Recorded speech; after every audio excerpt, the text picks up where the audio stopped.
Chapter 9. The Galloping Troika. The end of the prosecutor's speech. Ippolit Kirillovich had chosen the historical method of exposition, beloved by all nervous orators, who find in its limitation a check on their own eager rhetoric. At this moment in his speech, he went off into a dissertation on Grushenka's first lover, and brought forward several interesting thoughts on this theme. Karamazov, who had been frantically jealous of everyone, collapsed, so to speak, and effaced himself at once before this first lover. What makes it all the more strange is that he seems to have hardly thought of this formidable rival.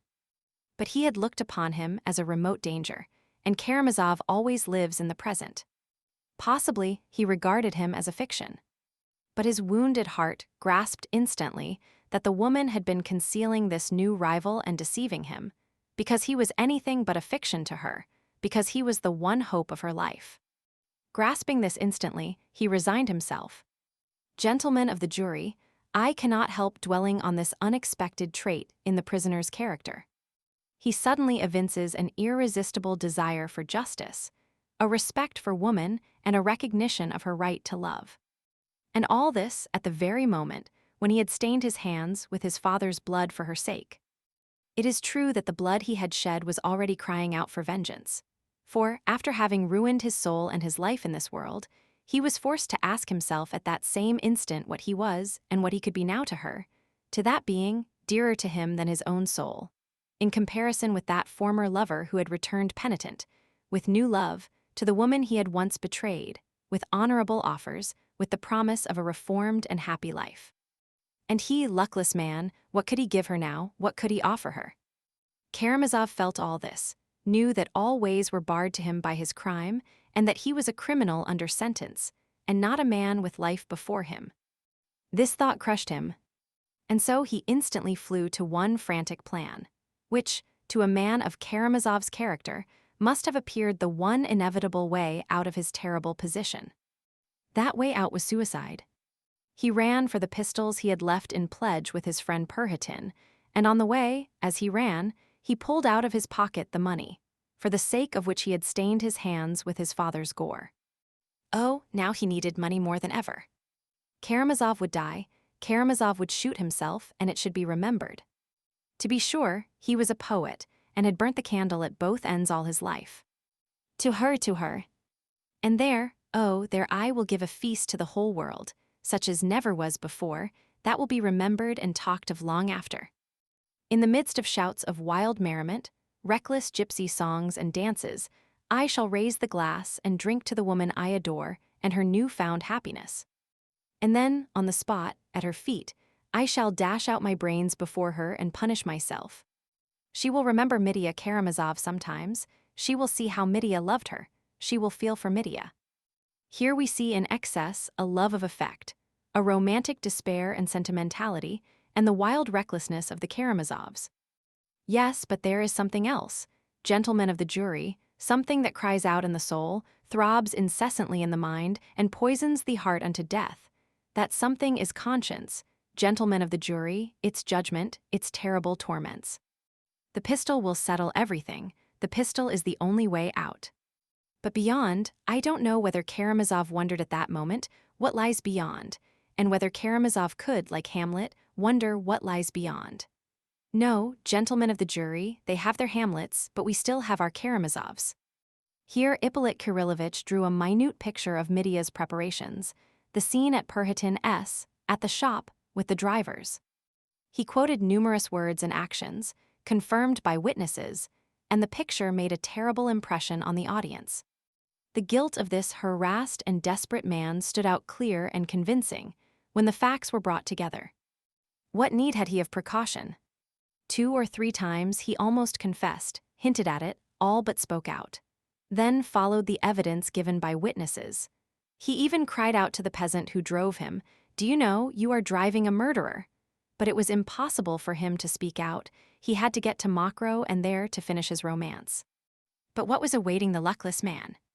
Almost from the first minute at Mokroe, he saw that his invincible rival was perhaps by no means so invincible, that the toast to their new-found happiness was not desired and would not be acceptable. But you know the facts, gentlemen of the jury, from the preliminary inquiry. Karamazov's triumph over his rival was complete, and his soul passed into quite a new phase, perhaps the most terrible phase through which his soul has passed or will pass. One may say with certainty, gentlemen of the jury, the prosecutor continued, that outraged nature and the criminal heart bring their own vengeance more completely than any earthly justice. What's more, justice and punishment on earth positively alleviate the punishment of nature, and are, indeed, essential to the soul of the criminal at such moments, as its salvation from despair. For I cannot imagine the horror and moral suffering of Karamazov when he learnt that she loved him, that for his sake she had rejected her first lover, that she was summoning him, Mitya, to a new life, that she was promising him happiness, and when everything was over for him and nothing was possible. By the way, I will note in parenthesis a point of importance for the light it throws on the prisoner's position at the moment. This woman, this love of his, had been till the last moment, till the very instant of his arrest, a being unattainable, passionately desired by him but unattainable. Yet why did he not shoot himself then? Why did he relinquish his design and even forget where his pistol was? It was just that passionate desire for love and the hope of satisfying it that restrained him. Throughout their revels, he kept close to his adored mistress, who was at the banquet with him and was more charming and fascinating to him than ever. He did not leave her side, abasing himself in his homage before her. His passion might well, for a moment, stifle not only the fear of arrest, but even the torments of conscience. For a moment, oh, only for a moment. I can picture the state of mind of the criminal hopelessly enslaved by these influences. First, the influence of drink, of noise and excitement, of the thud of the dance and the scream of the song, and of her, flushed with wine, singing and dancing and laughing to him. Secondly, the hope in the background that the fatal end might still be far off, that not till next morning, at least, they would come and take him. So he had a few hours, and that's much, very much. In a few hours, one can think of many things. I imagine that he felt something like what criminals feel when they are being taken to the scaffold. They have another long, long street to pass down and at walking pace, past thousands of people. Then there will be a turning into another street, and only at the end of that street, the dread place of execution. I fancy that at the beginning of the journey, the condemned man, sitting on his shameful cart, must feel that he has infinite life still before him. The houses recede, the cart moves on. Oh, that's nothing.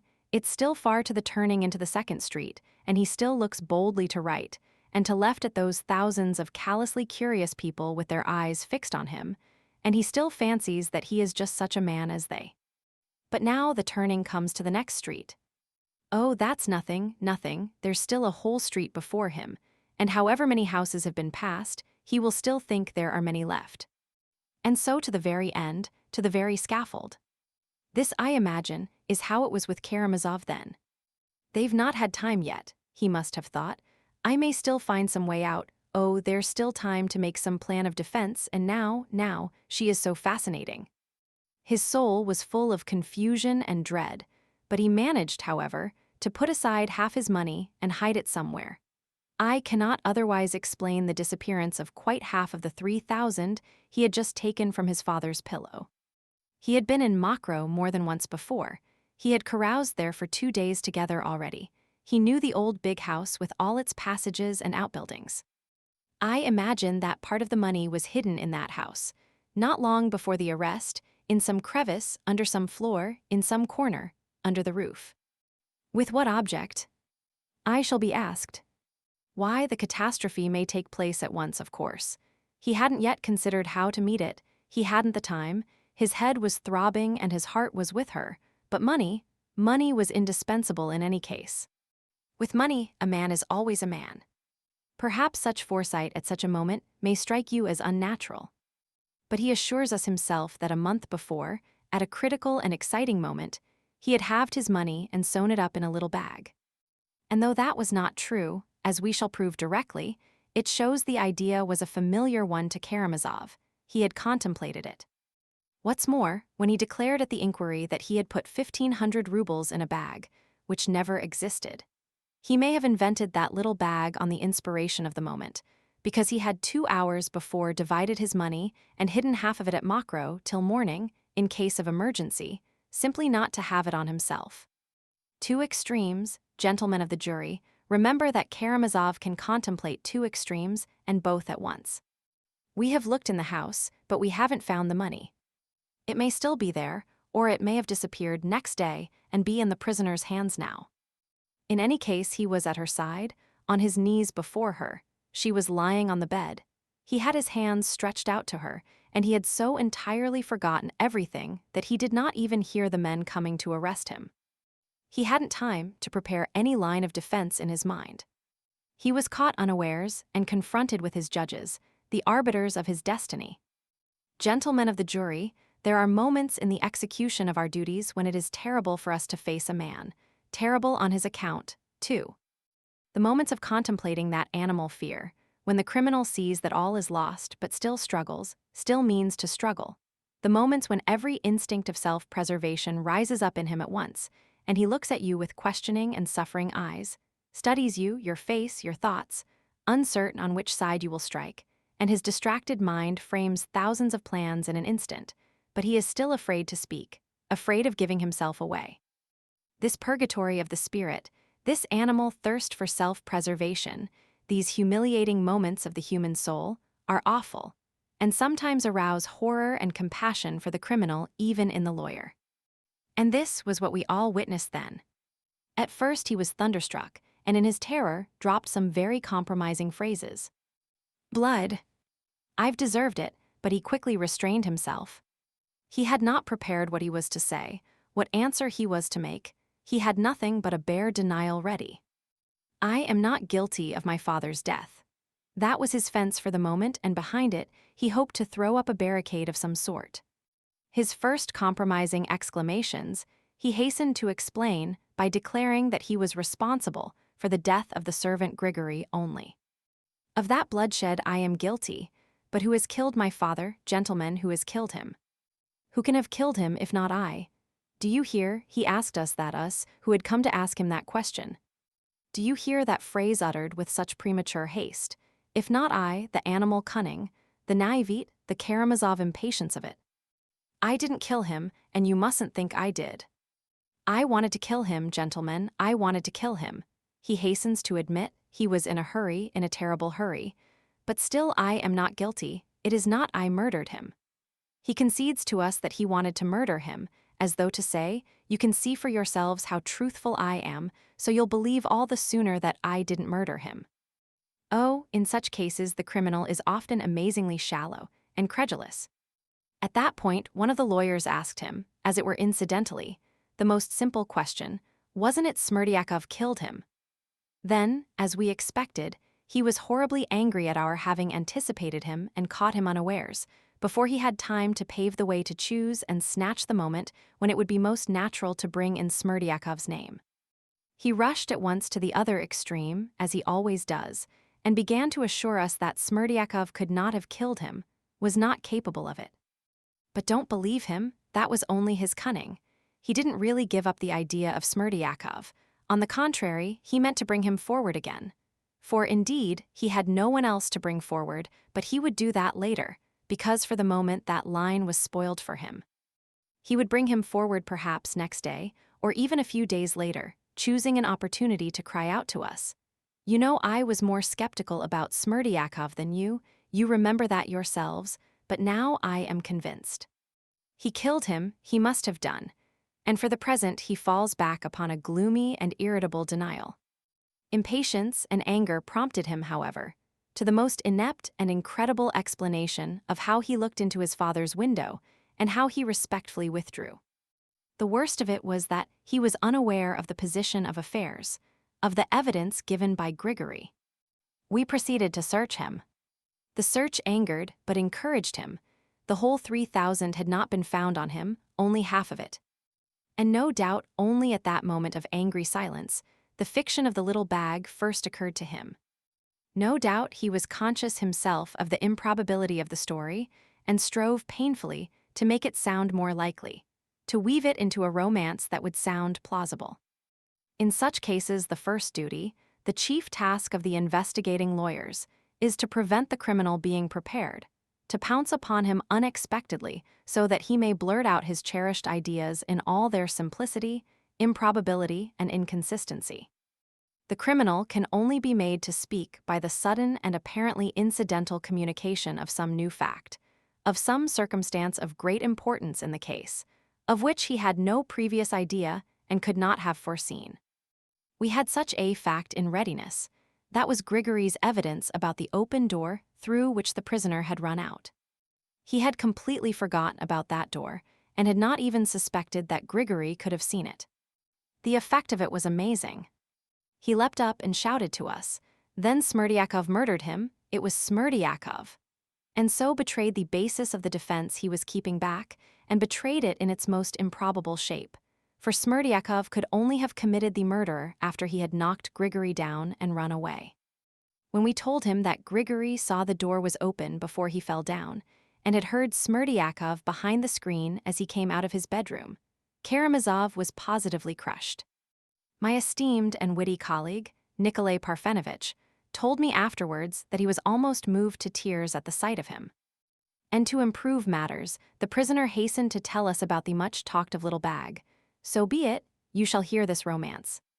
Gentlemen of the jury, I have told you already why I consider this romance not only an absurdity, but the most improbable invention that could have been brought forward in the circumstances. If one tried for a bet to invent the most unlikely story, one could hardly find anything more incredible. The worst of such stories is that the triumphant romancers can always be put to confusion and crushed by the very details in which real life is so rich, and which these unhappy and involuntary storytellers neglect as insignificant trifles. Oh, they have no thought to spare for such details. Their minds are concentrated on their grand invention as a whole, and fancy anyone daring to pull them up for a trifle. But that's how they are caught. The prisoner was asked the question, "Where did you get the stuff for your little bag and who made it for you?" "I made it myself." "And where did you get the linen?"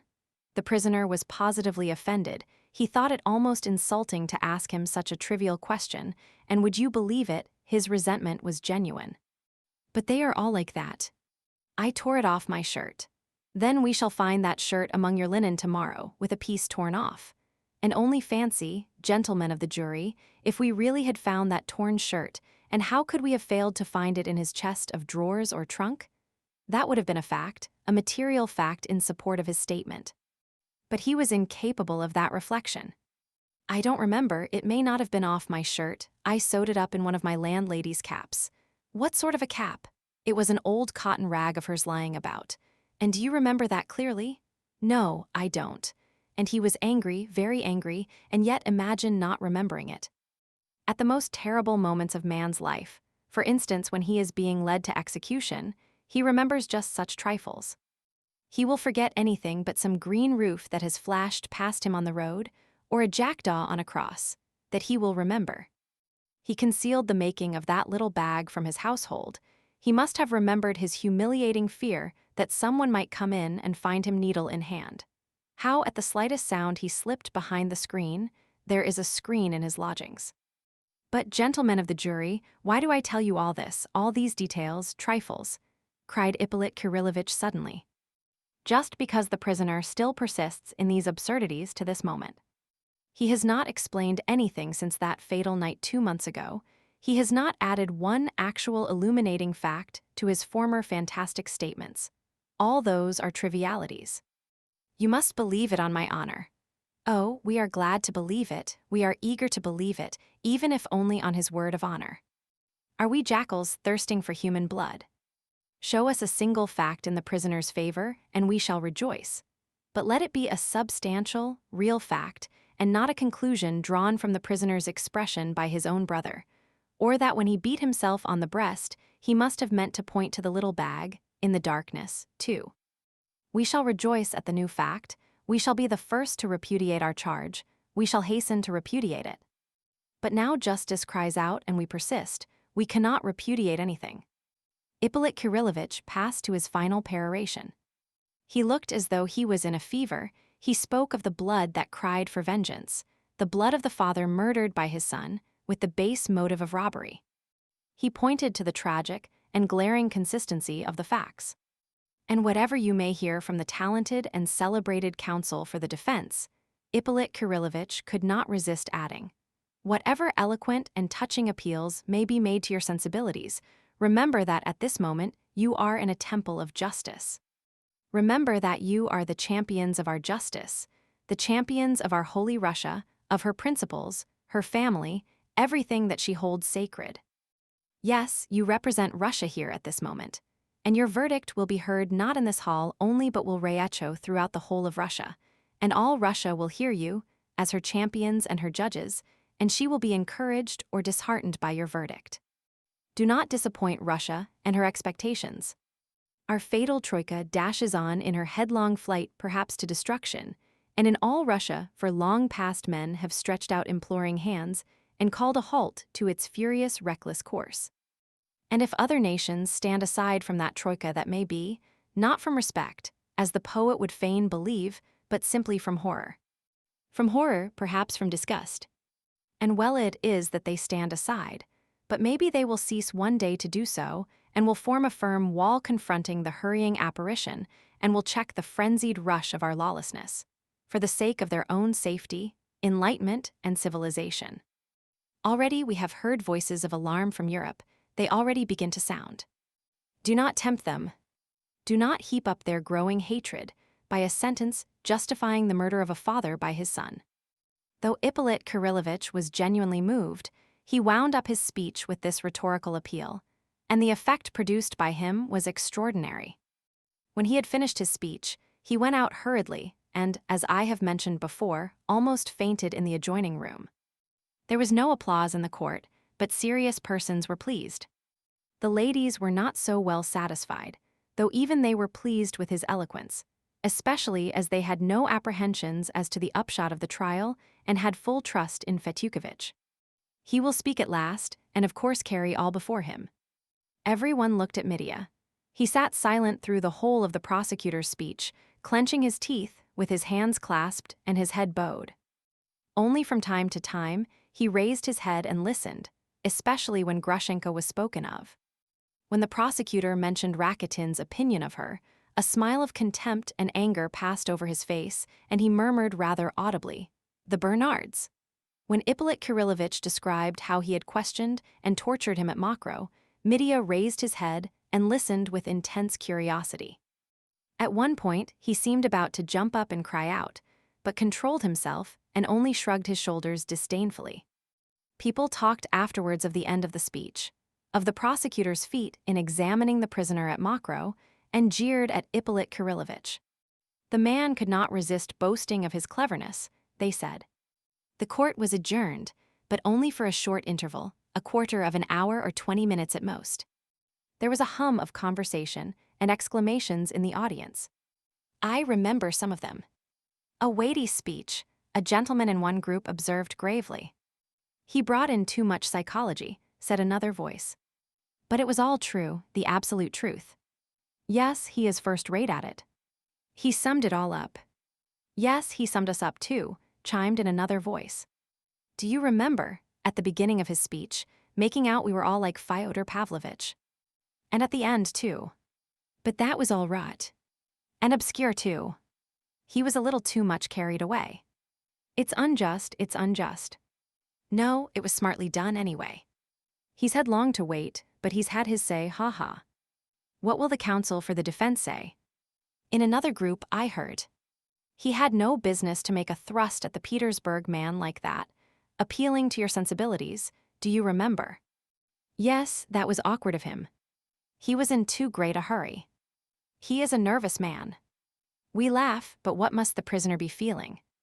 Yes, what must it be for Mitya? In a third group. What lady is that, the fat one with the lorgnette, sitting at the end? She is a general's wife, divorced, I know her. That's why she has the lorgnette. She is not good for much. Oh no, she is a piquante little woman. 2 places beyond her there is a little fair woman, she is prettier. They caught him smartly at Mokroe, didn't they, eh? Oh, it was smart enough. We've heard it before, how often he has told the story at people's houses. And he couldn't resist doing it now. That's vanity.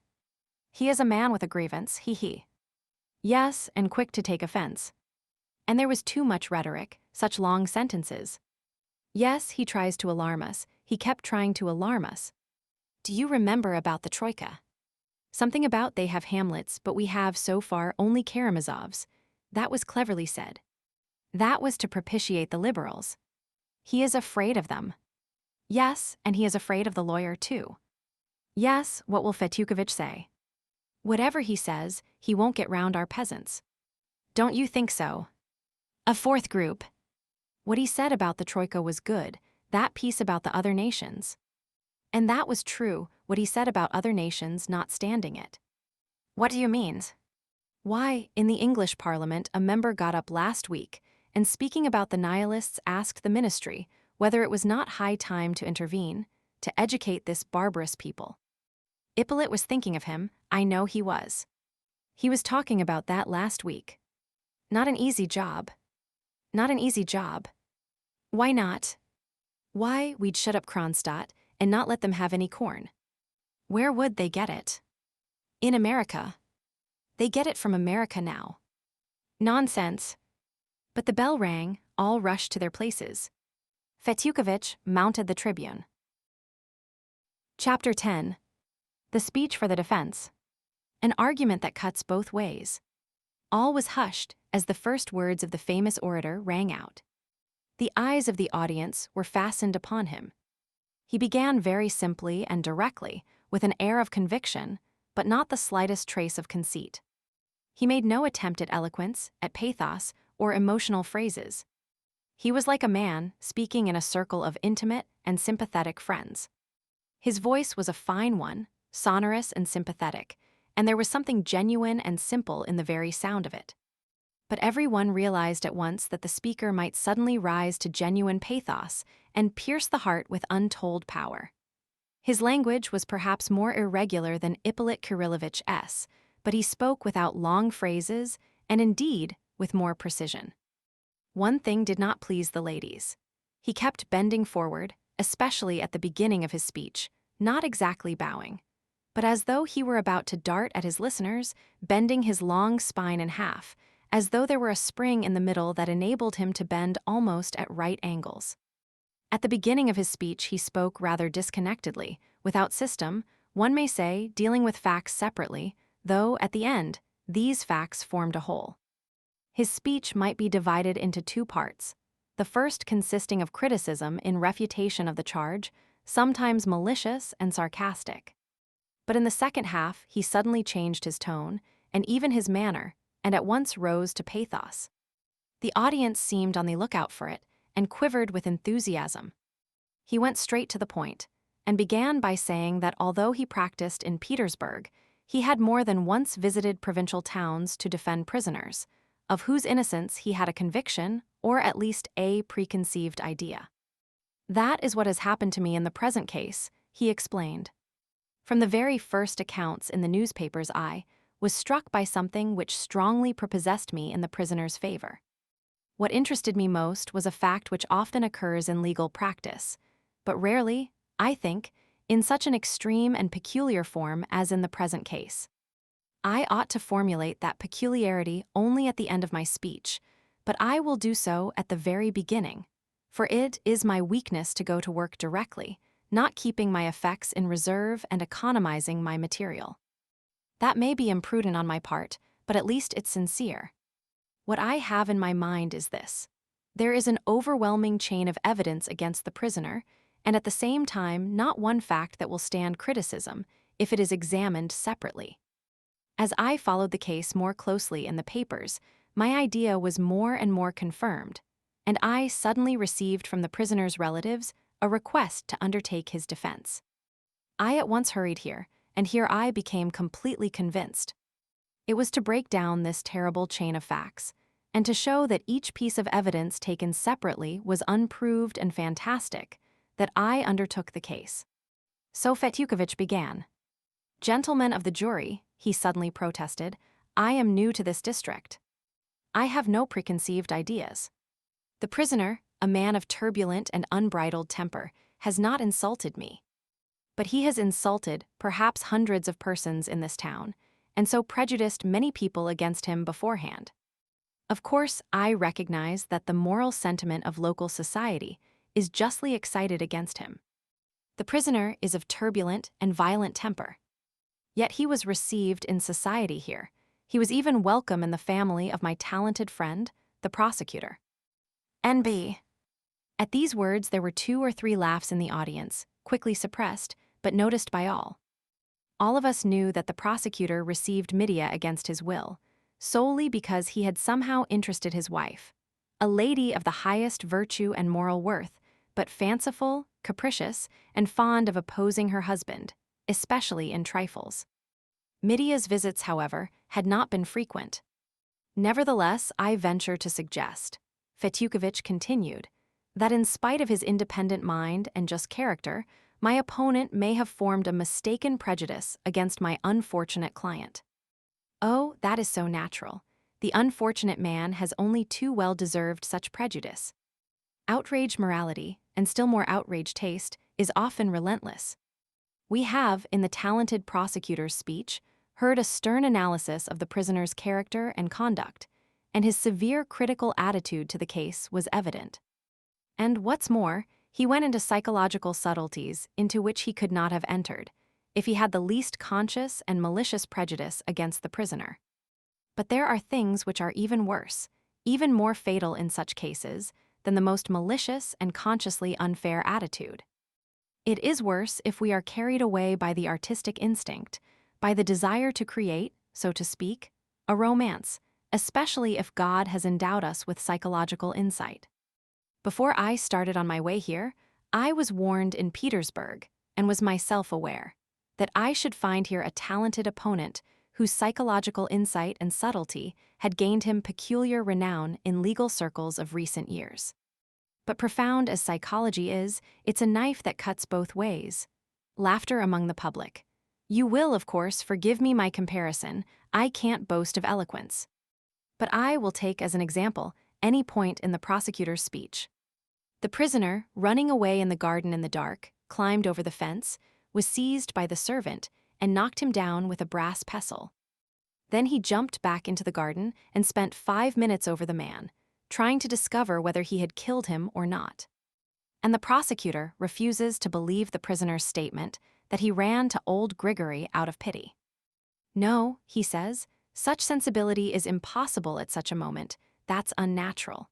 He ran to find out whether the only witness of his crime was dead or alive, and so showed that he had committed the murder, since he would not have run back for any other reason.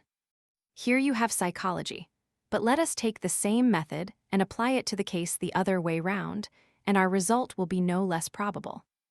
The murderer, we are told, leapt down to find out, as a precaution, whether the witness was alive or not, yet he had left in his murdered father's study, as the prosecutor himself argues, an amazing piece of evidence in the shape of a torn envelope, with an inscription that there had been 3,000 rubles in it. If he had carried that envelope away with him, no one in the world would have known of that envelope and of the notes in it, and that the money had been stolen by the prisoner. Those are the prosecutor's own words. So on one side you see a complete absence of precaution, a man who has lost his head and run away in a fright, leaving that clue on the floor. And 2 minutes later, when he has killed another man, we are entitled to assume the most heartless and calculating foresight in him. But even admitting this was so, it is psychological subtlety, I suppose, that discerns that under certain circumstances I become as bloodthirsty and keen-sighted as a Caucasian eagle, while at the next I am as timid and blind as a mole. But if I am so bloodthirsty and cruelly calculating that when I kill a man I only run back to find out whether he is alive to witness against me, why should I spend 5 minutes looking after my victim at the risk of encountering other witnesses? Why soak my handkerchief, wiping the blood off his head, so that it may be evidence against me later? If he were so cold-hearted and calculating, why not hit the servant on the head again and again with the same pestle, so as to kill him outright and relieve himself of all anxiety about the witness? Again, though he ran to see whether the witness was alive, he left another witness on the path, that brass pestle which he had taken from the two women, and which they could always recognize afterwards as theirs, and prove that he had taken it from them. And it is not as though he had forgotten it on the path, dropped it through carelessness or haste. No, he had flung away his weapon, for it was found 15 paces from where Grigory lay. Why did he do so? Just because he was grieved at having killed a man, an old servant, and he flung away the pestle with a curse as a murderous weapon. That's how it must have been. What other reason could he have had for throwing it so far? And if he was capable of feeling grief and pity at having killed a man, it shows that he was innocent of his father's murder. Had he murdered him, he would never have run to another victim out of pity. Then he would have felt differently. His thoughts would have been centered on self-preservation. He would have had none to spare for pity, that is beyond doubt. On the contrary, he would have broken his skull instead of spending 5 minutes looking after him. There was room for pity and good feeling, just because his conscience had been clear till then. Here we have a different psychology. I have purposely resorted to this method, gentlemen of the jury, to show that you can prove anything by it. It all depends on who makes use of it. Psychology lures even most serious people into romancing, and quite unconsciously. I am speaking of the abuse of psychology, gentlemen. Sounds of approval and laughter, at the expense of the prosecutor, were again audible in the court. I will not repeat the speech in detail. I will only quote some passages from it, some leading points. Chapter 11. There was no money. There was no robbery. There was one point that struck everyone in Fetyukovich's speech.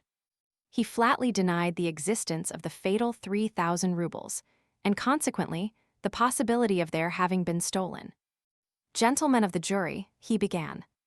Every new and unprejudiced observer must be struck by a characteristic peculiarity in the present case, namely, the charge of robbery, and the complete impossibility of proving that there was anything to be stolen. We are told that money was stolen, 3,000 rubles, but whether those rubles ever existed, nobody knows. Consider how have we heard of that sum, and who has seen the notes. The only person who saw them and stated that they had been put in the envelope was the servant, Smerdyakov. He had spoken of it to the prisoner and his brother, Ivan Fyodorovitch, before the catastrophe. Madame Sviatlov, too, had been told of it. But not one of these three persons had actually seen the notes. No one but Smerdyakov had seen them. Here the question arises, if it's true that they did exist, and that Smerdyakov had seen them, when did he see them for the last time? What if his master had taken the notes from under his bed and put them back in his cash box without telling him? Note that according to Smerdyakov's story, the notes were kept under the mattress. The prisoner must have pulled them out, and yet the bed was absolutely unrumpled. That is carefully recorded in the protocol. How could the prisoner have found the notes without disturbing the bed? How could he have helped soiling with his blood-stained hands the fine and spotless linen, with which the bed had been purposely made? But I shall be asked, what about the envelope on the floor? Yes, it's worth saying a word or two about that envelope. I was somewhat surprised just now to hear the highly talented prosecutor declare of himself, observe, that but for that envelope, but for its being left on the floor, no one in the world would have known of the existence of that envelope and the notes in it, and therefore of the prisoner, S, having stolen it. And so that torn scrap of paper is, by the prosecutor's own admission, the sole proof on which the charge of robbery rests. Otherwise no one would have known of the robbery, nor perhaps even of the money. But is the mere fact that that scrap of paper was lying on the floor a proof that there was money in it, and that that money had been stolen? Yet, it will be objected, Smerdyakov had seen the money in the envelope. But when had he seen it for the last time? I ask you that. I talked to Smerdyakov, and he told me that he had seen the notes 2 days before the catastrophe. Then, why not imagine that old Fyodor Pavlovitch, locked up alone in impatient and hysterical expectation of the object of his adoration, may have whiled away the time by breaking open the envelope and taking out the notes. What's the use of the envelope, he may have asked himself. She won't believe the notes are there, but when I show her the 30 rainbow-colored notes in one roll, it will make more impression, you may be sure, it will make her mouth water. And so he tears open the envelope, takes out the money, and flings the envelope on the floor, conscious of being the owner and untroubled by any fears of leaving evidence. Listen, gentlemen, could anything be more likely than this theory and such an action? Why is it out of the question? But if anything of the sort could have taken place, the charge of robbery falls to the ground. If there was no money, there was no theft of it. If the envelope on the floor may be taken as evidence that there had been money in it, why may I not maintain the opposite, that the envelope was on the floor because the money had been taken from it by its owner? But I shall be asked what became of the money if Fyodor Pavlovitch took it out of the envelope, since it was not found when the police searched the house. In the first place, part of the money was found in the cash box, and secondly, he might have taken it out that morning or the evening before to make some other use of it, to give or send it away. He may have changed his idea, his plan of action completely, without thinking it necessary to announce the fact to Smerdyakov beforehand. And if there is the barest possibility of such an explanation, how can the prisoner be so positively accused of having committed murder for the sake of robbery, and of having actually carried out that robbery? This is encroaching on the domain of romance. If it is maintained that something has been stolen, the thing must be produced, or at least its existence must be proved beyond doubt. Yet no one had ever seen these notes. Not long ago in Petersburg, a young man of 18, hardly more than a boy, who carried on a small business as a costermonger, went in broad daylight into a money changer's shop with an axe, and with extraordinary typical audacity killed the master of the shop and carried off 1,500 rubles. 5 hours later he was arrested, and, except 15 rubles he had already managed to spend, the whole sum was found on him. Moreover, the shopman, on his return to the shop after the murder, informed the police not only of the exact sum stolen, but even of the notes and gold coins of which that sum was made up, and those very notes and coins were found on the criminal. This was followed by a full and genuine confession on the part of the murderer. That's what I call evidence, gentlemen of the jury. In that case I know, I see, I touch the money and cannot deny its existence. Is it the same in the present case? And yet it is a question of life and death. Yes, I shall be told, but he was carousing that night, squandering money. He was shown to have had 1,500 rubles. Where did he get the money? But the very fact that only 1,500 could be found, and the other half of the sum could nowhere be discovered, shows that that money was not the same, and had never been in any envelope. By strict calculation of time, it was proved at the preliminary inquiry that the prisoner ran straight from those women servants to Perhotin's without going home, and that he had been nowhere. So he had been all the time in company, and therefore could not have divided the 3,000 in half and hidden half in the town. It's just this consideration that has led the prosecutor to assume that the money is hidden in some crevice at Mokroe. Why not in the dungeons of the castle of Udolpho, gentlemen? Isn't this supposition really too fantastic and too romantic? And observe, if that supposition breaks down, the whole charge of robbery is scattered to the winds, for in that case what could have become of the other 1,500 rubles? By what miracle could they have disappeared, since it's proved the prisoner went nowhere else? And we are ready to ruin a man's life with such tales. I shall be told that he could not explain where he got the 1,500 that he had, and everyone knew that he was without money before that night. Who knew it, pray? The prisoner has made a clear and unflinching statement of the source of that money, and if you will have it so, gentlemen of the jury, nothing can be more probable than that statement, and more consistent with the temper and spirit of the prisoner. The prosecutor is charmed with his own romance. A man of weak will, who had brought himself to take the 3,000 so insultingly offered by his betrothed, could not, we are told, have set aside half and sewn it up, but would, even if he had done so, have unpicked it every 2 days and taken out 100, and so would have spent it all in a month. All this, you will remember, was put forward in a tone that brooked no contradiction. But what if the thing happened quite differently?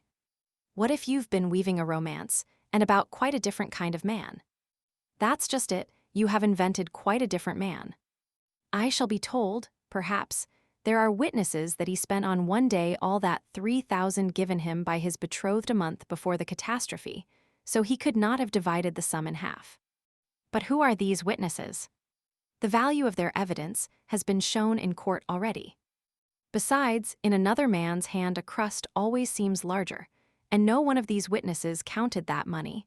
They all judged simply at sight. And the witness, Maximov, has testified that the prisoner had 20,000 in his hand. You see, gentlemen of the jury, psychology is a two-edged weapon. Let me turn the other edge now and see what comes of it. A month before the catastrophe, the prisoner was entrusted by Katerina Ivanovna with 3,000 rubles to send off by post. But the question is it true that they were entrusted to him in such an insulting and degrading way as was proclaimed just now? The first statement made by the young lady on the subject was different, perfectly different. In the second statement, we heard only cries of resentment and revenge, cries of long-concealed hatred. And the very fact that the witness gave her first evidence incorrectly gives us a right to conclude that her second piece of evidence may have been incorrect also. The prosecutor will not, dare not his own words, touch on that story. So be it. I will not touch on it either, but will only venture to observe that if a lofty and high-principled person, such as that highly respected young lady unquestionably is, if such a person, I say, allows herself suddenly in court to contradict her first statement, with the obvious motive of ruining the prisoner, it is clear that this evidence has been given not impartially, not coolly. Have not we the right to assume that a revengeful woman might have exaggerated much? Yes, she may well have exaggerated, in particular, the insult and humiliation of her offering him the money. No, it was offered in such a way that it was possible to take it, especially for a man so easygoing as the prisoner, above all, as he expected to receive shortly from his father the 3,000 rubles that he reckoned was owing to him. It was unreflecting of him, but it was just his irresponsible want of reflection that made him so confident that his father would give him the money, that he would get it, and so could always dispatch the money entrusted to him and repay the debt. But the prosecutor refuses to allow that he could the same day have set aside half the money and sewn it up in a little bag. That's not his character, he tells us. He couldn't have had such feelings.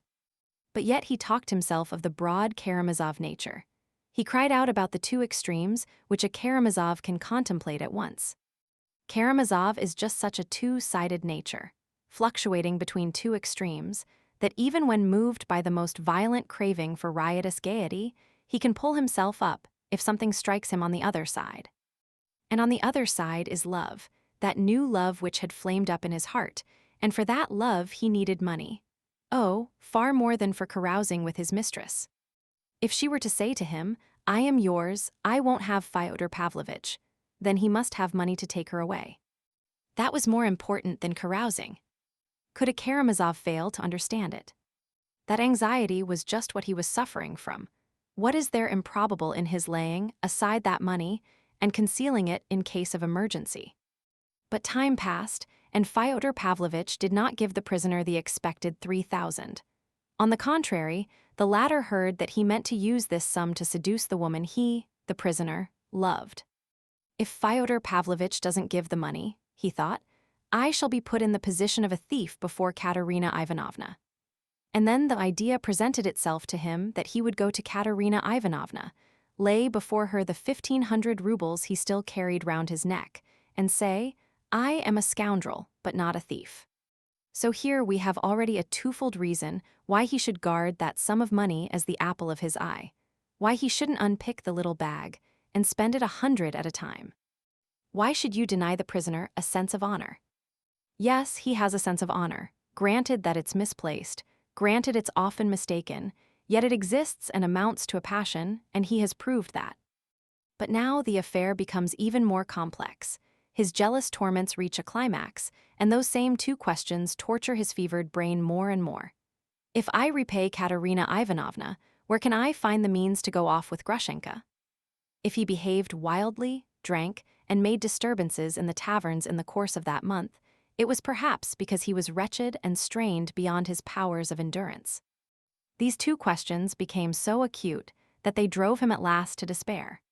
He sent his younger brother to beg for the last time for the 3,000 rubles, but without waiting for a reply, burst in himself and ended by beating the old man in the presence of witnesses. After that, he had no prospect of getting it from anyone. His father would not give it him after that beating. The same evening, he struck himself on the breast, just on the upper part of the breast where the little bag was, and swore to his brother that he had the means of not being a scoundrel, but that still he would remain a scoundrel, for he foresaw that he would not use that means, that he wouldn't have the character, that he wouldn't have the willpower to do it. Why does the prosecutor refuse to believe the evidence of Alexei Karamazov, given so genuinely and sincerely, so spontaneously and convincingly? And why, on the contrary, does he force me to believe in money hidden in a crevice, in the dungeons of the castle of Udolpho? The same evening, after his talk with his brother, the prisoner wrote that fatal letter, and that letter is the chief, the most stupendous proof of the prisoner having committed robbery. I shall beg from everyone, and if I don't get it, I shall murder my father and shall take the envelope with the pink ribbon on it from under his mattress as soon as Ivan has gone. A full program of the murder, we are told, so it must have been he. It has all been done as he wrote, cries the prosecutor. But in the first place, it's the letter of a drunken man and written in great irritation. Secondly, he writes of the envelope from what he has heard from Smerdyakov again, for he has not seen the envelope himself. And thirdly, he wrote it indeed, but how can you prove that he did it? Did the prisoner take the envelope from under the pillow? Did he find the money? Did that money exist indeed? And was it to get money that the prisoner ran off, if you remember? He ran off post-haste not to steal, but to find out where she was, the woman who had crushed him. He was not running to carry out a program, to carry out what he had written, that is, not for an act of premeditated robbery, but he ran suddenly, spontaneously, in a jealous fury. Yes, I shall be told, but when he got there and murdered him, he seized the money, too. But did he murder him after all? The charge of robbery I repudiate with indignation. A man cannot be accused of robbery if it's impossible to state accurately what he has stolen. That's an axiom. But did he murder him without robbery? Did he murder him at all? Is that proved? Isn't that too a romance? Chapter 12. And there was no murder either. Allow me, gentlemen of the jury, to remind you that a man's life is at stake, and that you must be careful. We have heard the prosecutor himself admit that until today he hesitated to accuse the prisoner of a full and conscious premeditation of the crime. He hesitated till he saw that fatal drunken letter which was produced in court today. All was done as written, but I repeat again, he was running to her to seek her, solely to find out where she was. That's a fact that can't be disputed. Had she been at home, he would not have run away, but would have remained at her side, and so would not have done what he promised in the letter. He ran unexpectedly and accidentally, and by that time very likely he did not even remember his drunken letter. He snatched up the pestle, they say, and you will remember how a whole edifice of psychology was built on that pestle, why he was bound to look at that pestle as a weapon, to snatch it up, and so on and so on. A very commonplace idea occurs to me at this point. What if that pestle had not been in sight, had not been lying on the shelf from which it was snatched by the prisoner, but had been put away in a cupboard? It would not have caught the prisoner's eye, and he would have run away without a weapon, with empty hands, and then he would certainly not have killed anyone. How then can I look upon the pestle as a proof of premeditation?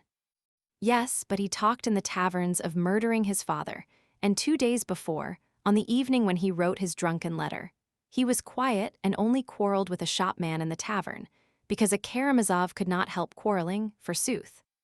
But my answer to that is that, if he was planning such a murder in accordance with his letter, he certainly would not have quarreled even with a shopman, and probably would not have gone into the tavern at all, because a person plotting such a crime seeks quiet and retirement, seeks to efface himself, to avoid being seen and heard, and that not from calculation, but from instinct. Gentlemen of the jury, the psychological method is a two-edged weapon, and we too can use it. As for all this shouting in taverns throughout the month, don't we often hear children or drunkards coming out of taverns shout, "I'll kill you"? But they don't murder anyone. And that fatal letter, isn't that simply drunken irritability too? Isn't that simply the shout of the brawler outside the tavern? I'll kill you. I'll kill the lot of you. Why not? Why could it not be that? What reason have we to call that letter fatal rather than absurd? Because his father has been found murdered, because a witness saw the prisoner running out of the garden with a weapon in his hand and was knocked down by him. Therefore, we are told, everything was done as he had planned in writing, and the letter was not absurd, but fatal. Now thank God. We've come to the real point. Since he was in the garden, he must have murdered him. In those few words, since he was, then he must, lies the whole case for the prosecution. He was there, so he must have. And what if there is no must about it, even if he was there? Oh, I admit that the chain of evidence, the coincidences, are really suggestive. But examine all these facts separately, regardless of their connection. Why, for instance, does the prosecution refuse to admit the truth of the prisoner's statement that he ran away from his father's window? Remember the sarcasms in which the prosecutor indulged at the expense of the respectful and pious, sentiments which suddenly came over the murderer. But what if there were something of the sort, a feeling of religious awe, if not of filial respect? My mother must have been praying for me at that moment, were the prisoner's words at the preliminary inquiry, and so he ran away as soon as he convinced himself that Madame Sviatlov was not in his father's house. But he could not convince himself by looking through the window, the prosecutor objects. But why couldn't he? Why? The window opened at the signals given by the prisoner. Some word might have been uttered by Fyodor Pavlovitch, some exclamation which showed the prisoner that she was not there. Why should we assume everything as we imagine it, as we make up our minds to imagine it?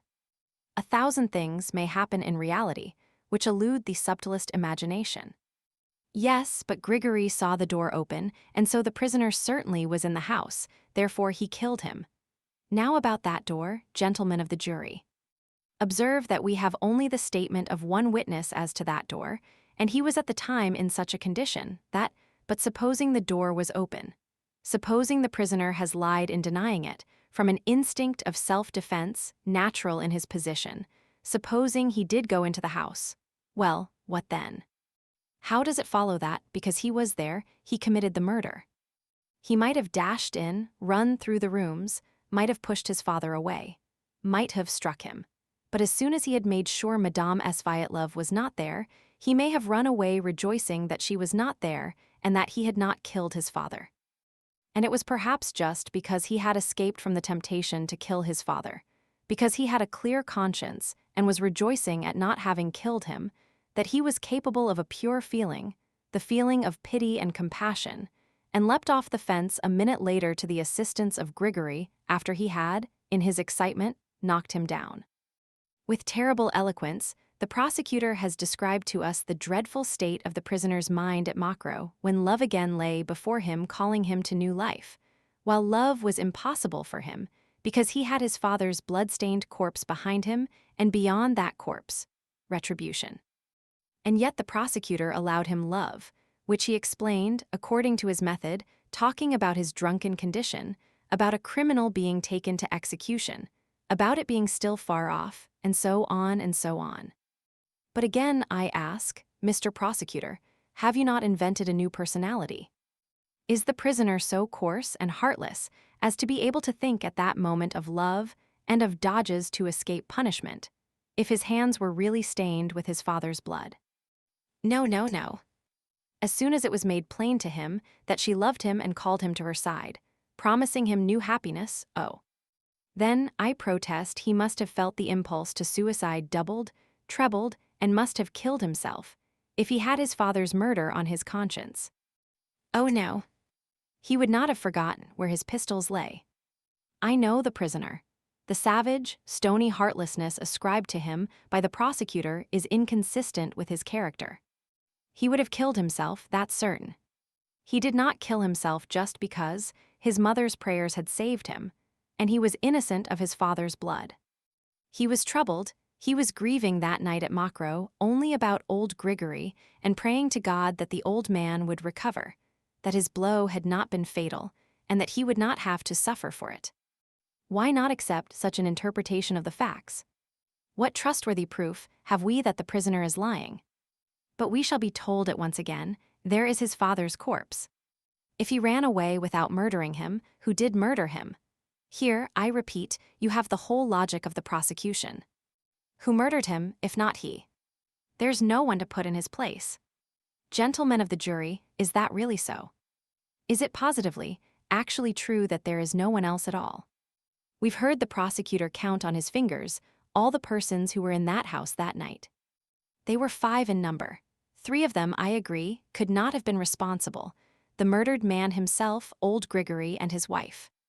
There are left then the prisoner and Smerdyakov, and the prosecutor dramatically exclaims that the prisoner pointed to Smerdyakov because he had no one else to fix on, that had there been a 6th person, even a phantom of a 6th person, he would have abandoned the charge against Smerdyakov at once in shame and have accused that other. But, gentlemen of the jury, why may I not draw the very opposite conclusion? There are 2 persons, the prisoner and Smerdyakov. Why can I not say that you accuse my client, simply because you have no one else to accuse?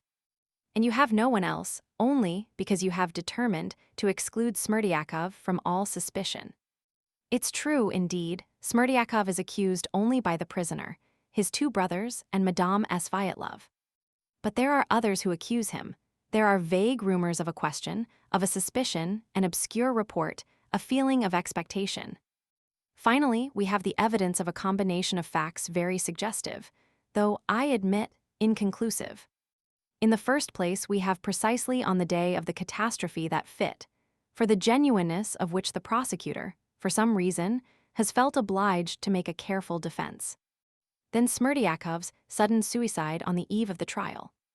Then the equally startling evidence given in court today by the elder of the prisoner's brothers, who had believed in his guilt, but has today produced a bundle of notes and proclaimed Smerdyakov as the murderer. Oh, I fully share the court's and the prosecutor's conviction that Ivan Karamazov is suffering from brain fever, that his statement may really be a desperate effort, planned in delirium, to save his brother by throwing the guilt on the dead man. But again, Smerdyakov's name is pronounced. Again, there is a suggestion of mystery. There is something unexplained, incomplete. And perhaps it may one day be explained. But we won't go into that now. Of that later. The court has resolved to go on with the trial. But meantime, I might make a few remarks about the character sketch of Smerdyakov drawn with subtlety and talent by the prosecutor.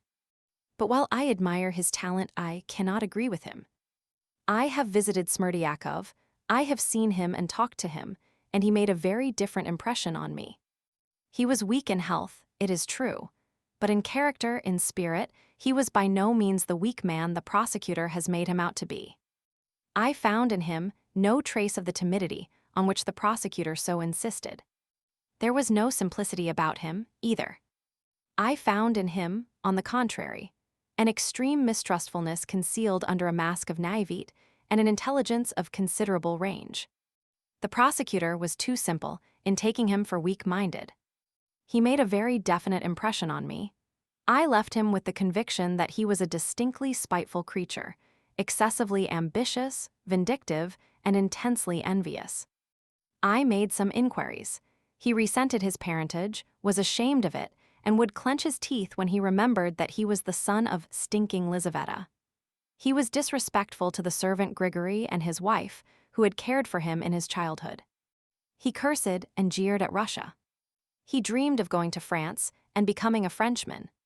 He used often to say that he hadn't the means to do so. I fancy he loved no one but himself, and had a strangely high opinion of himself. His conception of culture was limited to good clothes, clean shirt fronts and polished boots. Believing himself to be the illegitimate son of Fyodor Pavlovitch, there is evidence of this, he might well have resented his position, compared with that of his master's legitimate sons. They had everything, he nothing. They had all the rights, they had the inheritance, while he was only the cook. He told me himself that he had helped Fyodor Pavlovitch to put the notes in the envelope. The destination of that sum, a sum which would have made his career, must have been hateful to him. Moreover, he saw 3,000 rubles in new rainbow-colored notes. I asked him about that on purpose. Oh, beware of showing an ambitious and envious man a large sum of money at once. And it was the first time he had seen so much money in the hands of one man. The sight of the rainbow-colored notes may have made a morbid impression on his imagination, but with no immediate results. The talented prosecutor, with extraordinary subtlety, sketched for us all the arguments for and against the hypothesis of Smerdyakov's guilt, and asked us in particular what motive he had in feigning a fit. But he may not have been feigning at all. The fit may have happened quite naturally, but it may have passed off quite naturally, and the sick man may have recovered, not completely perhaps, but still regaining consciousness, as happens with epileptics. The prosecutor asks, at what moment could Smerdyakov have committed the murder? But it is very easy to point out that moment. He might have waked up from deep sleep, for he was only asleep. An epileptic fit is always followed by a deep sleep, at that moment when the old Grigory shouted at the top of his voice, "Parricide." That shout in the dark and stillness may have waked Smerdyakov, whose sleep may have been less sound at the moment. He might naturally have waked up an hour before. Getting out of bed, he goes almost unconsciously and with no definite motive towards the sound to see what's the matter. His head is still clouded with his attack, his faculties are half asleep. But once in the garden, he walks to the lighted windows and he hears terrible news from his master, who would be, of course, glad to see him. His mind sets to work at once.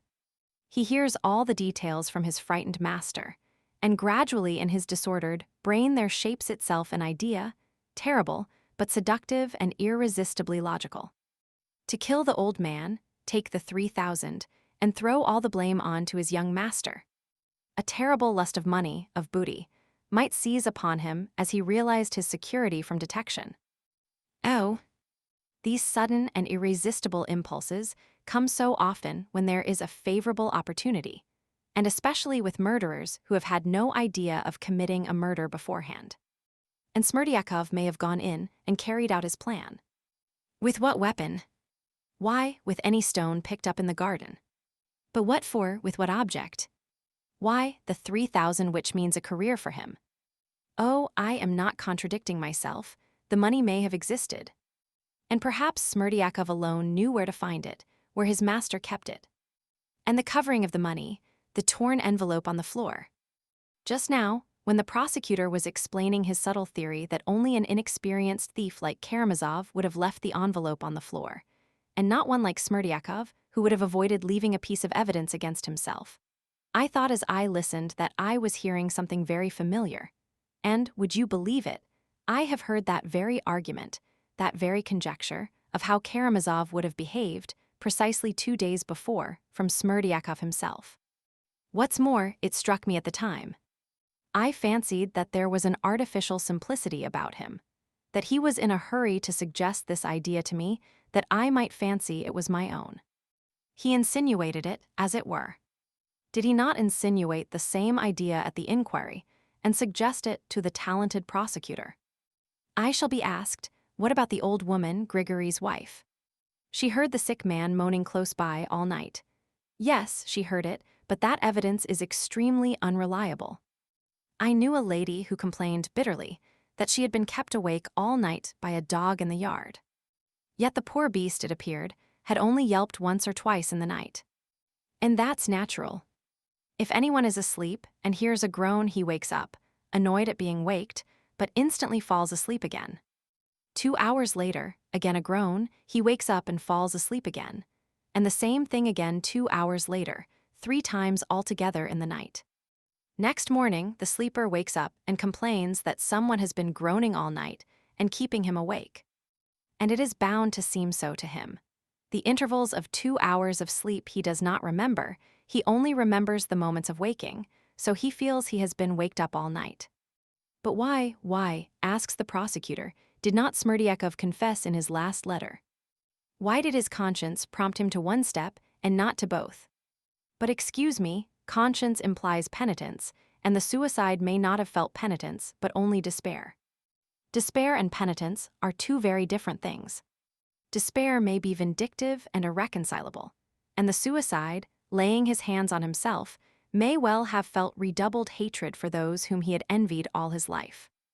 Gentlemen of the jury, beware of a miscarriage of justice. What is there unlikely in all I have put before you just now? Find the error in my reasoning, find the impossibility, the absurdity. And if there is but a shade of possibility, but a shade of probability in my propositions, do not condemn him. And is there only a shade? I swear by all that is sacred, I fully believe in the explanation of the murder I have just put forward. What troubles me and makes me indignant is that of all the mass of facts heaped up by the prosecution against the prisoner, there is not a single one certain and irrefutable. And yet the unhappy man is to be ruined by the accumulation of these facts. Yes, the accumulated effect is awful. The blood dripping from his fingers, the blood-stained shirt, the dark night resounding with the shout parricide, and the old man falling with a broken head. And then the mass of phrases, statements, gestures, shouts. Oh, this has so much influence, it can so bias the mind. But, gentlemen of the jury, can it bias your minds? Remember, you have been given absolute power to bind and to loose, but the greater the power, the more terrible its responsibility. I do not draw back one iota from what I have said just now. But suppose for one moment I agreed with the prosecution that my luckless client had stained his hands with his father's blood. This is only hypothesis, I repeat. I never for one instant doubt of his innocence. But so be it, I assume that my client is guilty of parricide. Even so, hear what I have to say. I have it in my heart to say something more to you, for I feel that there must be a great conflict in your hearts and minds.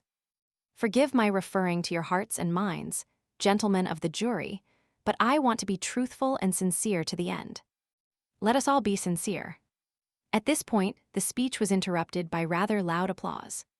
The last words, indeed, were pronounced with a note of such sincerity that everyone felt that he really might have something to say, and that what he was about to say would be of the greatest consequence.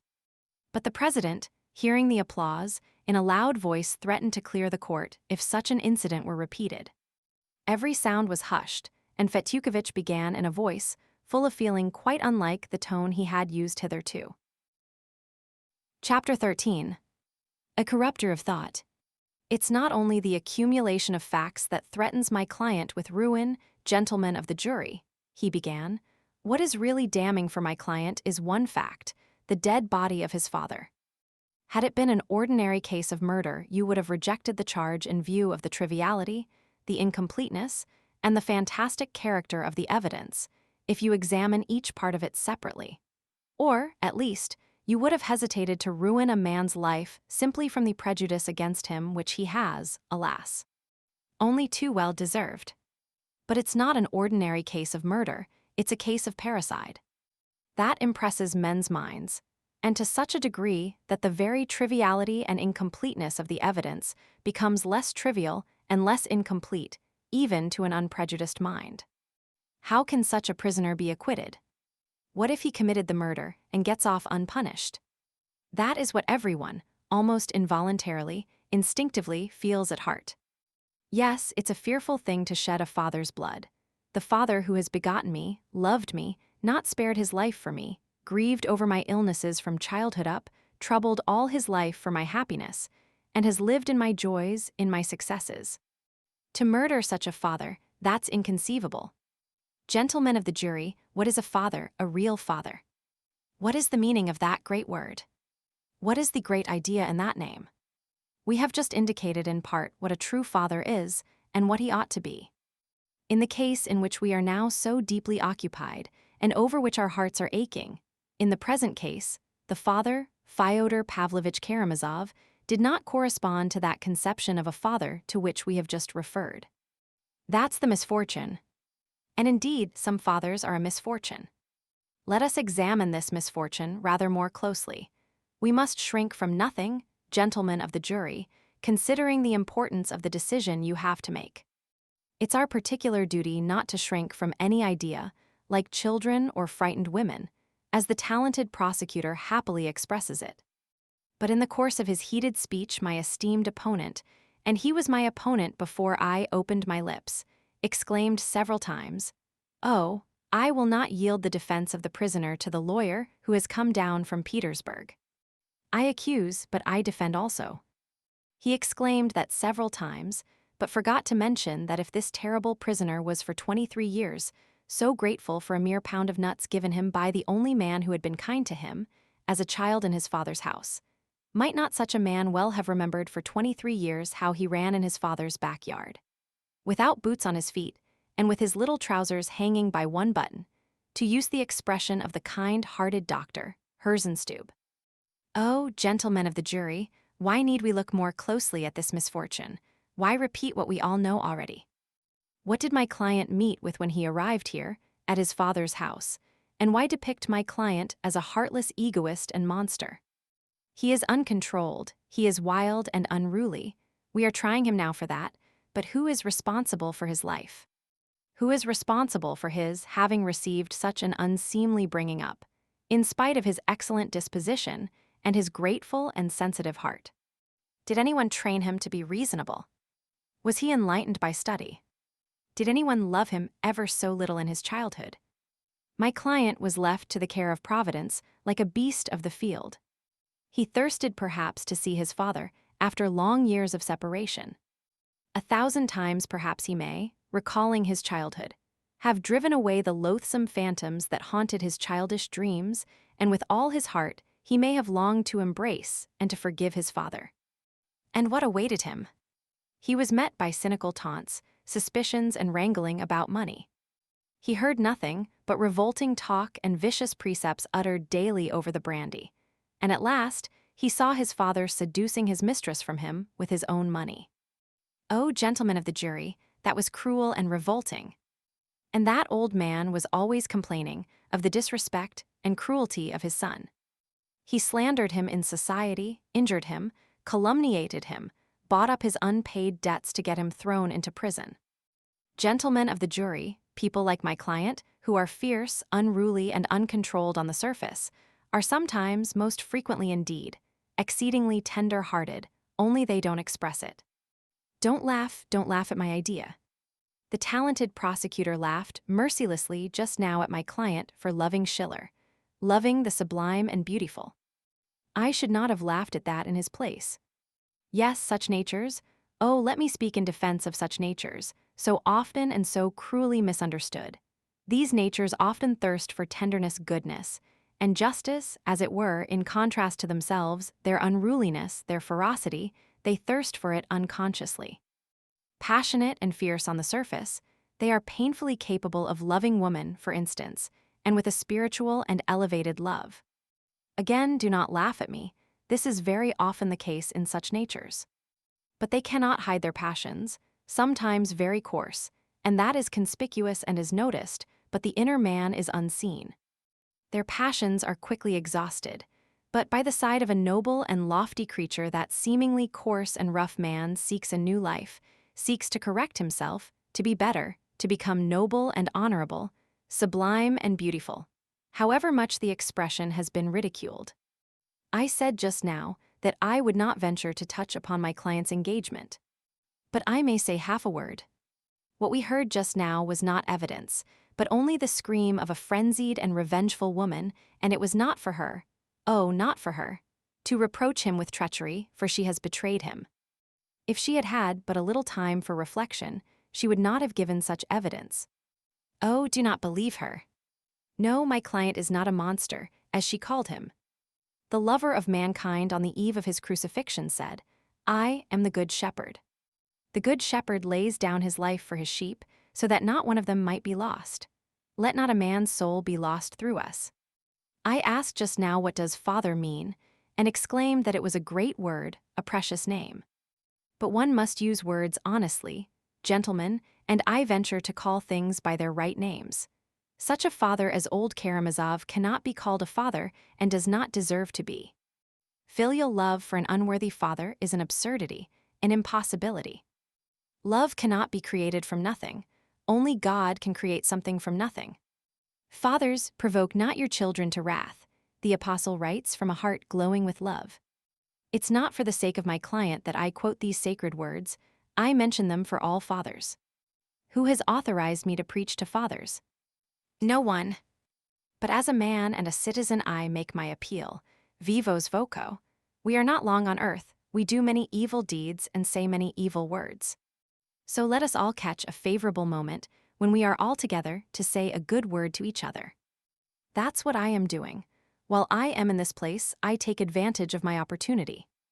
Not for nothing is this tribune given us by the highest authority. All Russia hears us. I am not speaking only for the fathers here present, I cry aloud to all fathers. Fathers, provoke not your children to wrath. Yes, let us first fulfill Christ's injunction ourselves, and only then venture to expect it of our children. Otherwise we are not fathers, but enemies of our children, and they are not our children, but our enemies, and we have made them our enemies ourselves. What measure ye mete it shall be measured unto you again. It's not I who say that, it's the gospel precept, measure to others according as they measure to you. How can we blame children if they measure us according to our measure? Not long ago, a servant girl in Finland was suspected of having secretly given birth to a child. She was watched, and a box of which no one knew anything was found in the corner of the loft, behind some bricks. It was opened, and inside was found the body of a new-born child which she had killed. In the same box were found the skeletons of 2 other babies, which, according to her own confession, she had killed at the moment of their birth. Gentlemen of the jury, was she a mother to her children? She gave birth to them indeed, but was she a mother to them? Would any one venture to give her the sacred name of mother? Let us be bold, gentlemen, let us be audacious even. It's our duty to be so at this moment, and not to be afraid of certain words and ideas like the Moscow women in Ostrovsky's play, who are scared at the sound of certain words. No, let us prove that the progress of the last few years has touched even us, and let us say plainly, the father is not merely he who begets the child, but he who begets it and does his duty by it. Oh, of course, there is the other meaning, there is the other interpretation of the word father, which insists that any father, even though he be a monster, even though he be the enemy of his children, still remains my father simply because he begot me. But this is, so to say, the mystical meaning which I cannot comprehend with my intellect, but can only accept by faith, or, better to say, on faith, like many other things which I do not understand, but which religion bids me believe. But in that case, let it be kept outside the sphere of actual life. In the sphere of actual life, which has indeed its own rights, but also lays upon us great duties and obligations, in that sphere, if we want to be humane, Christian in fact, we must or ought to act only upon convictions justified by reason and experience, which have been passed through the crucible of analysis. In a word, we must act rationally, and not as though in dream and delirium that we may not do harm, that we may not ill-treat and ruin a man. Then it will be real Christian work, not only mystic, but rational and philanthropic. There was violent applause at this passage from many parts of the court, but Fetukovich waved his hands as though imploring them to let him finish without interruption. The court relapsed into silence at once. The orator went on. Do you suppose, gentlemen, that our children as they grow up and begin to reason can avoid such questions? No, they cannot, and we will not impose on them an impossible restriction. The sight of an unworthy father involuntarily suggests tormenting questions to a young creature, especially when he compares him with the excellent fathers of his companions. The conventional answer to this question is, he begot you, and you are his flesh and blood, and therefore you are bound to love him. The youth involuntarily reflects, but did he love me when he begot me? He asks, wondering more and more. Was it for my sake he begot me? He did not know me, not even my sex at that moment, at the moment of passion, perhaps, inflamed by wine, and he has only transmitted to me a propensity to drunkenness. That's all he's done for me. Why am I bound to love him simply for begetting me, when he has cared nothing for me all my life after? Oh, perhaps those questions strike you as coarse and cruel, but do not expect an impossible restraint from a young mind. Drive nature out of the door and it will fly in at the window. And, above all, let us not be afraid of words, but decide the question according to the dictates of reason and humanity and not of mystic ideas. How shall it be decided? Why like this? Let the son stand before his father and ask him, Father, tell me, why must I love you? Father, show me that I must love you. And if that father is able to answer him and show him good reason, We have a real, normal parental relation, not resting on mystical prejudice, but on a rational, responsible, and strictly humanitarian basis. But if he does not, there's an end to the family tie. He is not a father to him, and the son has a right to look upon him as a stranger, and even an enemy. Our tribune, gentlemen of the jury, ought to be a school of true and sound ideas. Here the orator was interrupted by irrepressible and almost frantic applause. Of course, it was not the whole audience, but a good half of it applauded. The fathers and mothers present applauded. Shrieks and exclamations were heard from the gallery, where the ladies were sitting. Handkerchiefs were waved. The president began ringing his bell with all his might. He was obviously irritated by the behavior of the audience, but did not venture to clear the court as he had threatened. Even persons of high position, old men with stars on their breasts, sitting on specially reserved seats behind the judges, applauded the orator and waved their handkerchiefs. So that when the noise died down, the president confined himself to repeating his stern threat to clear the court, and Fetyukovitch, excited and triumphant, continued his speech. Gentlemen of the jury, you remember that awful night of which so much has been said today, when the son got over the fence and stood face to face with the enemy and persecutor who had begotten him. I insist most emphatically it was not for money he ran to his father's house. The charge of robbery is an absurdity, as I proved before. And it was not to murder him he broke into the house, oh no. If he had had that design he would, at least, have taken the precaution of arming himself beforehand. The brass pestle he caught up instinctively, without knowing why he did it. Granted that he deceived his father by tapping at the window, granted that he made his way in. I've said already that I do not for a moment believe that legend, but let it be so, let us suppose it for a moment. Gentlemen, I swear to you by all that's holy, if it had not been his father but an ordinary enemy, he would, after running through the rooms and satisfying himself that the woman was not there, have made off, post-haste, without doing any harm to his rival. He would have struck him, pushed him away perhaps, nothing more, for he had no thought and no time to spare for that. What he wanted to know was where she was. But his father, the mere sight of the father who had hated him from his childhood, had been his enemy, his persecutor, and now his unnatural rival, was enough. A feeling of hatred came over him involuntarily, irresistibly, clouding his reason. It all surged up in one moment. It was an impulse of madness and insanity, but also an impulse of nature, irresistibly and unconsciously, like everything in nature, avenging the violation of its eternal laws. But the prisoner even then did not murder him. I maintain that, I cry that aloud. No, he only brandished the pestle in a burst of indignant disgust, not meaning to kill him, not knowing that he would kill him. Had he not had this fatal pestle in his hand, he would have only knocked his father down perhaps, but would not have killed him. As he ran away, he did not know whether he had killed the old man. Such a murder is not a murder. Such a murder is not a parricide. No, the murder of such a father cannot be called parricide. Such a murder can only be reckoned parricide by prejudice.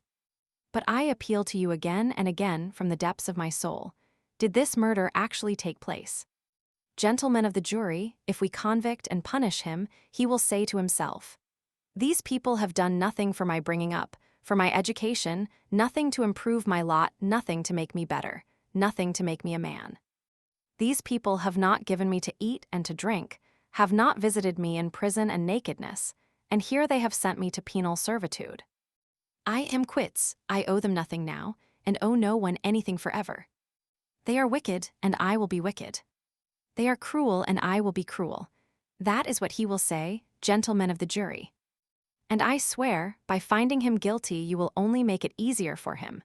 You will ease his conscience, he will curse the blood he has shed, and will not regret it. At the same time, you will destroy in him the possibility of becoming a new man, for he will remain in his wickedness and blindness all his life. But do you want to punish him fearfully, terribly, with the most awful punishment that could be imagined, and at the same time to save him and regenerate his soul? If so, overwhelm him with your mercy. You will see, you will hear how he will tremble and be horror-struck. How can I endure this mercy? How can I endure so much love? Am I worthy of it? That's what he will exclaim. Oh, I know that heart, that wild but grateful heart, gentlemen of the jury. It will bow before your mercy. It thirsts for a great and loving action, it will melt and mount upwards. There are souls which, in their limitation, blame the whole world. But subdue such a soul with mercy, show it love, and it will curse its past, for there are many good impulses in it. Such a heart will expand and see that God is merciful, and that men are good and just. He will be horror-stricken. He will be crushed by remorse and the vast obligation laid upon him henceforth. And he will not say then, I am quits, but will say, I am guilty in the sight of all men and am more unworthy than all. With tears of penitence and poignant, tender anguish, he will exclaim, others are better than I, they wanted to save me, not to ruin me.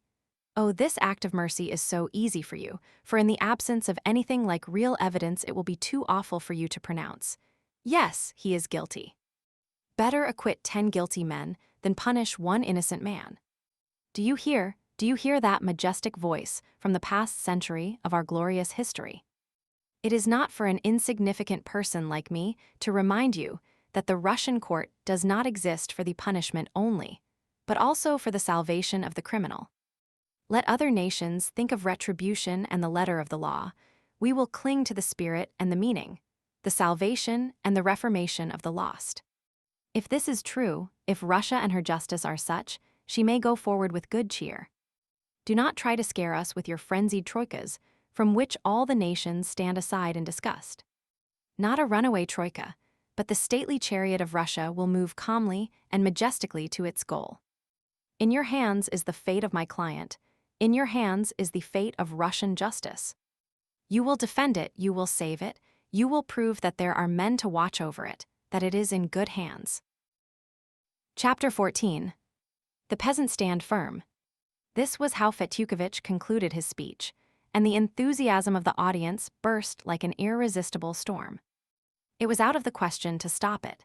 The women wept, many of the men wept too, even 2 important personages shed tears. The president submitted, and even postponed ringing his bell. The suppression of such an enthusiasm would be the suppression of something sacred, as the ladies cried afterwards. The orator himself was genuinely touched. And it was at this moment that Ippolit Kirillovitch got up to make certain objections. People looked at him with hatred. What's the meaning of it? He positively dares to make objections, the ladies babbled. But if the whole world of ladies, including his wife, had protested, he could not have been stopped at that moment. He was pale, he was shaking with emotion, his first phrases were even unintelligible, he gasped for breath, could hardly speak clearly, lost the thread. But he soon recovered himself. Of this new speech of his we'll quote only a few sentences. I am reproached with having woven a romance. But what is this defense, if not one romance on the top of another? All that was lacking was poetry. Fyodor Pavlovitch, while waiting for his mistress, tears open the envelope and throws it on the floor. We are even told what he said while engaged in this strange act. Is not this a flight of fancy? And what proof have we that he had taken out the money? Who heard what he said?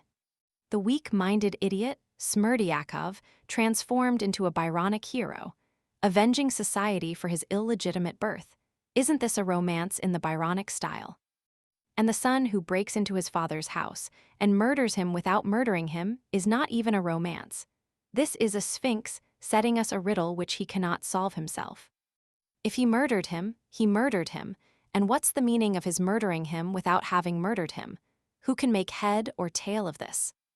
Then we are admonished that our tribune is a tribune of true and sound ideas, and from this tribune of sound ideas is heard a solemn declaration that to call the murder of a father parricide is nothing but a prejudice. But if parricide is a prejudice, and if every child is to ask his father why he is to love him, what will become of us? What will become of the foundations of society? What will become of the family? Parricide, it appears, is only a bogey of Moscow merchants' wives. The most precious, the most sacred guarantees for the destiny and future of Russian justice are presented to us in a perverted and frivolous form, simply to attain an object, to obtain the justification of something which cannot be justified. "Oh, crush him by mercy," cries the counsel for the defense. "But that's all the criminal wants, and tomorrow it will be seen how much he is crushed." And is not the counsel for the defense too modest, in asking only for the acquittal of the prisoner? Why not found a charity in the honor of the parricide, to commemorate his exploit among future generations? Religion and the gospel are corrected.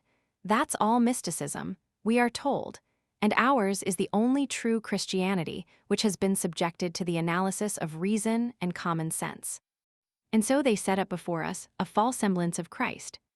"What measure ye mete, so it shall be meted unto you again," cried the counsel for the defense, and instantly deduces that Christ teaches us to measure as it is measured to us, and this from the tribune of truth and sound sense. We peep into the gospel only on the eve of making speeches, in order to dazzle the audience by our acquaintance with what is, anyway, a rather original composition, which may be of use to produce a certain effect, all to serve the purpose. But what Christ commands us is something very different. He bids us beware of doing this, because the wicked world does this, but we ought to forgive and to turn the other cheek, and not to measure to our persecutors as they measure to us. This is what our God has taught us, and not that to forbid children to murder their fathers is a prejudice.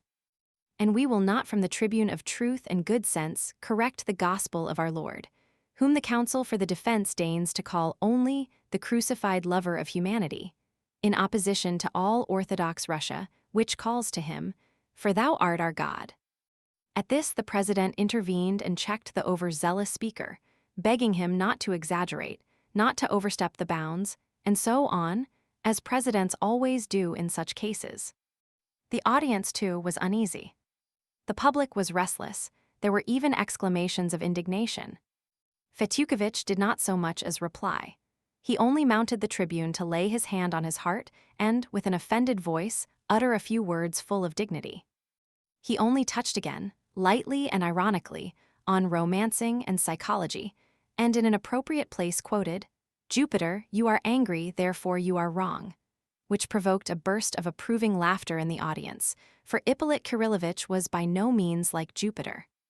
Then, apropos of the accusation that he was teaching the young generation to murder their fathers, Fetyukovitch observed, with great dignity, that he would not even answer. As for the prosecutor's charge of uttering unorthodox opinions, Fetyukovitch hinted that it was a personal insinuation, and that he had expected in this court to be secure from accusations, damaging to my reputation as a citizen and a loyal subject. But at these words, the president pulled him up, too, and Fetyukovitch concluded his speech with a bow, amid a hum of approbation in the court. And Ippolit Kirillovitch was, in the opinion of our ladies, crushed for good. Then the prisoner was allowed to speak. Mitya stood up, but said very little. He was fearfully exhausted, physically and mentally. The look of strength and independence with which he had entered in the morning had almost disappeared. He seemed as though he had passed through an experience that day, which had taught him for the rest of his life something very important he had not understood till then. His voice was weak, he did not shout as before. In his words there was a new note of humility, defeat, and submission. "What am I to say, gentlemen of the jury? The hour of judgment has come for me. I feel the hand of God upon me. The end has come to an erring man. But before God, I repeat to you, I am innocent of my father's blood. For the last time I repeat, it was I killed him. I was erring, but I loved what is good. Every instant I strove to reform, but I lived like a wild beast. I thank the prosecutor, he told me many things about myself that I did not know. But it's not true that I killed my father, the prosecutor is mistaken. I thank my counsel too.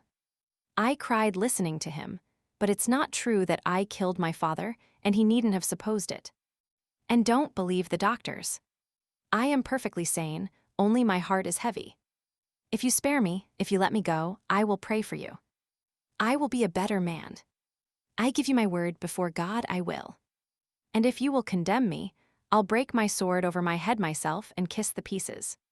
But spare me, do not rob me of my God. I know myself, I shall rebel. My heart is heavy, gentlemen. Spare me." He almost fell back in his place. His voice broke, he could hardly articulate the last phrase. Then the judges proceeded to put the questions and began to ask both sides to formulate their conclusions. But I will not describe the details. At last, the jury rose to retire for consultation. The president was very tired, and so his last charge to the jury was rather feeble. Be impartial, don't be influenced by the eloquence of the defense, but yet weigh the arguments. Remember that there is a great responsibility laid upon you, and so on and so on. The jury withdrew, and the court adjourned. People could get up, move about, exchange their accumulated impressions, refresh themselves at the buffet. It was very late, almost 1 o'clock in the night, but nobody went away. The strain was so great that no one could think of repose. All waited with sinking hearts, though that is, perhaps, too much to say, for the ladies were only in a state of hysterical impatience, and their hearts were untroubled. An acquittal, they thought, was inevitable. They all prepared themselves for a dramatic moment of general enthusiasm. I must own there were many among the men, too, who were convinced that an acquittal was inevitable. Some were pleased, others frowned, while some were simply dejected, not wanting him to be acquitted. Fetyukovitch himself was confident of his success. He was surrounded by people congratulating him and fawning upon him. "There are," he said to one group, as I was told afterwards, "there are invisible threads binding the counsel for the defense with the jury. One feels during one's speech if they are being formed. I was aware of them. They exist. Our cause is one. Set your mind at rest. What will our peasants say now?" said one stout, cross-looking, pock-marked gentleman, a landowner of the neighborhood, approaching a group of gentlemen engaged in conversation. "But they are not all peasants. There are 4 government clerks among them." "Yes, there are clerks," said a member of the district council, joining the group. "And do you know that Nazarev, the merchant with the medal, a juryman?" "What of him?" "He is a man with brains. But he never speaks. He is no great talker, but so much the better. There's no need for the Petersburg man to teach him. He could teach all Petersburg himself. He's the father of 12 children. Think of that. Upon my word, you don't suppose they won't acquit him," one of our young officials exclaimed in another group. "They'll acquit him for certain," said a resolute voice. "It would be shameful, disgraceful not to acquit him," cried the official. "Suppose he did murder him, there are fathers and fathers. And besides, he was in such a frenzy. He really may have done nothing but swing the pestle in the air, and so knocked the old man down. But it was a pity they dragged the valet in. That was simply an absurd theory.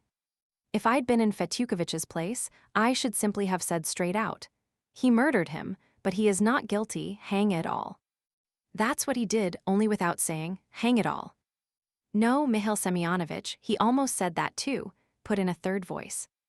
"Why, gentlemen, in Lent an actress was acquitted in our town, who had cut the throat of her lover's lawful wife. Oh, but she did not finish cutting it. That makes no difference. She began cutting it. What did you think of what he said about children? Splendid, wasn't it? Splendid. And about mysticism, too." "Oh, drop mysticism, do," cried someone else. "Think of Ippolit and his fate from this day forth. His wife will scratch his eyes out tomorrow for Midia's sake. Is she here? What an idea. If she'd been here, she'd have scratched them out in court. She is at home with toothache. He. In a third group, "I dare say they will acquit Mitenka, after all. I should not be surprised if he turns the metropolis upside down tomorrow. He will be drinking for 10 days. Oh, the devil. The devil's bound to have a hand in it. Where should he be if not here? Well, gentlemen, I admit it was eloquent. But still, it's not the thing to break your father's head with a pestle. Or what are we coming to? The chariot. Do you remember the chariot? Yes, he turned a cart into a chariot. And tomorrow he will turn a chariot into a cart, just to suit his purpose. What cunning chaps there are nowadays. Is there any justice to be had in Russia?" But the bell rang. The jury deliberated for exactly an hour, neither more nor less. A profound silence reigned in the court as soon as the public had taken their seats. I remember how the jurymen walked into the court. At last, I won't repeat the questions in order, and indeed, I have forgotten them. I remember only the answer to the president's first and chief question. Did the prisoner commit the murder for the sake of robbery and with premeditation? I don't remember the exact words. There was a complete hush. The foreman of the jury, the youngest of the clerks, pronounced, in a clear, loud voice, amidst the death-like stillness of the court, "Yes, guilty." And the same answer was repeated to every question, "Yes, guilty," and without the slightest extenuating comment. This no one had expected. Almost everyone had reckoned upon a recommendation to mercy, at least. The death-like silence in the court was not broken. All seemed petrified, those who desired his conviction as well as those who had been eager for his acquittal. But that was only for the first instant, and it was followed by a fearful hubbub. Many of the men in the audience were pleased. Some were rubbing their hands, with no attempt to conceal their joy. Those who disagreed with the verdict seemed crushed, shrugged their shoulders, whispered, but still seemed unable to realize this. But how shall I describe the state the ladies were in? I thought they would create a riot. At first they could scarcely believe their ears. Then suddenly the whole court rang with exclamations. What's the meaning of it? What next? They leapt up from their places. They seemed to fancy that it might be at once reconsidered and reversed. At that instant, Mitya suddenly stood up and cried in a heartrending voice, stretching his hands out before him. I swear by God and the dreadful day of judgment, I am not guilty of my father's blood. Katya, I forgive you. Brothers, friends, have pity on the other woman. He could not go on, and broke into a terrible sobbing wail that was heard all over the court in a strange, unnatural voice unlike his own. From the farthest corner at the back of the gallery came a piercing shriek. It was Grushenka. She had succeeded in begging admittance to the court again before the beginning of the lawyer's speeches. Mitya was taken away. The passing of the sentence was deferred till next day. The whole court was in a hubbub, but I did not wait to hear. I only remember a few exclamations I heard on the steps as I went out. He'll have a 20 years trip to the mines. Not less. Well, our peasants have stood firm. And have done for our Mitya. Epilogue. Chapter 1. Plans for Mitya's escape. Very early, at 9 o'clock in the morning, 5 days after the trial, Alyosha went to Katerina Ivanovna's to talk over a matter of great importance to both of them, and to give her a message. She sat and talked to him in the very room in which she had once received Grushenka. In the next room, Ivan Fyodorovitch lay unconscious, in a high fever. Katerina Ivanovna had immediately after the scene at the trial ordered the sick and unconscious man to be carried to her house, disregarding the inevitable gossip and general disapproval of the public. One of the two relations who lived with her had departed to Moscow immediately after the scene in court. The other remained. But if both had gone away, Katerina Ivanovna would have adhered to her resolution and would have gone on nursing the sick man and sitting by him day and night. Varvinsky and Herzenstube were attending him. The famous doctor had gone back to Moscow, refusing to give an opinion as to the probable end of the illness. Though the doctors encouraged Katerina Ivanovna and Alyosha, it was evident that they could not yet give them positive hopes of recovery. Alyosha came to see his sick brother twice a day.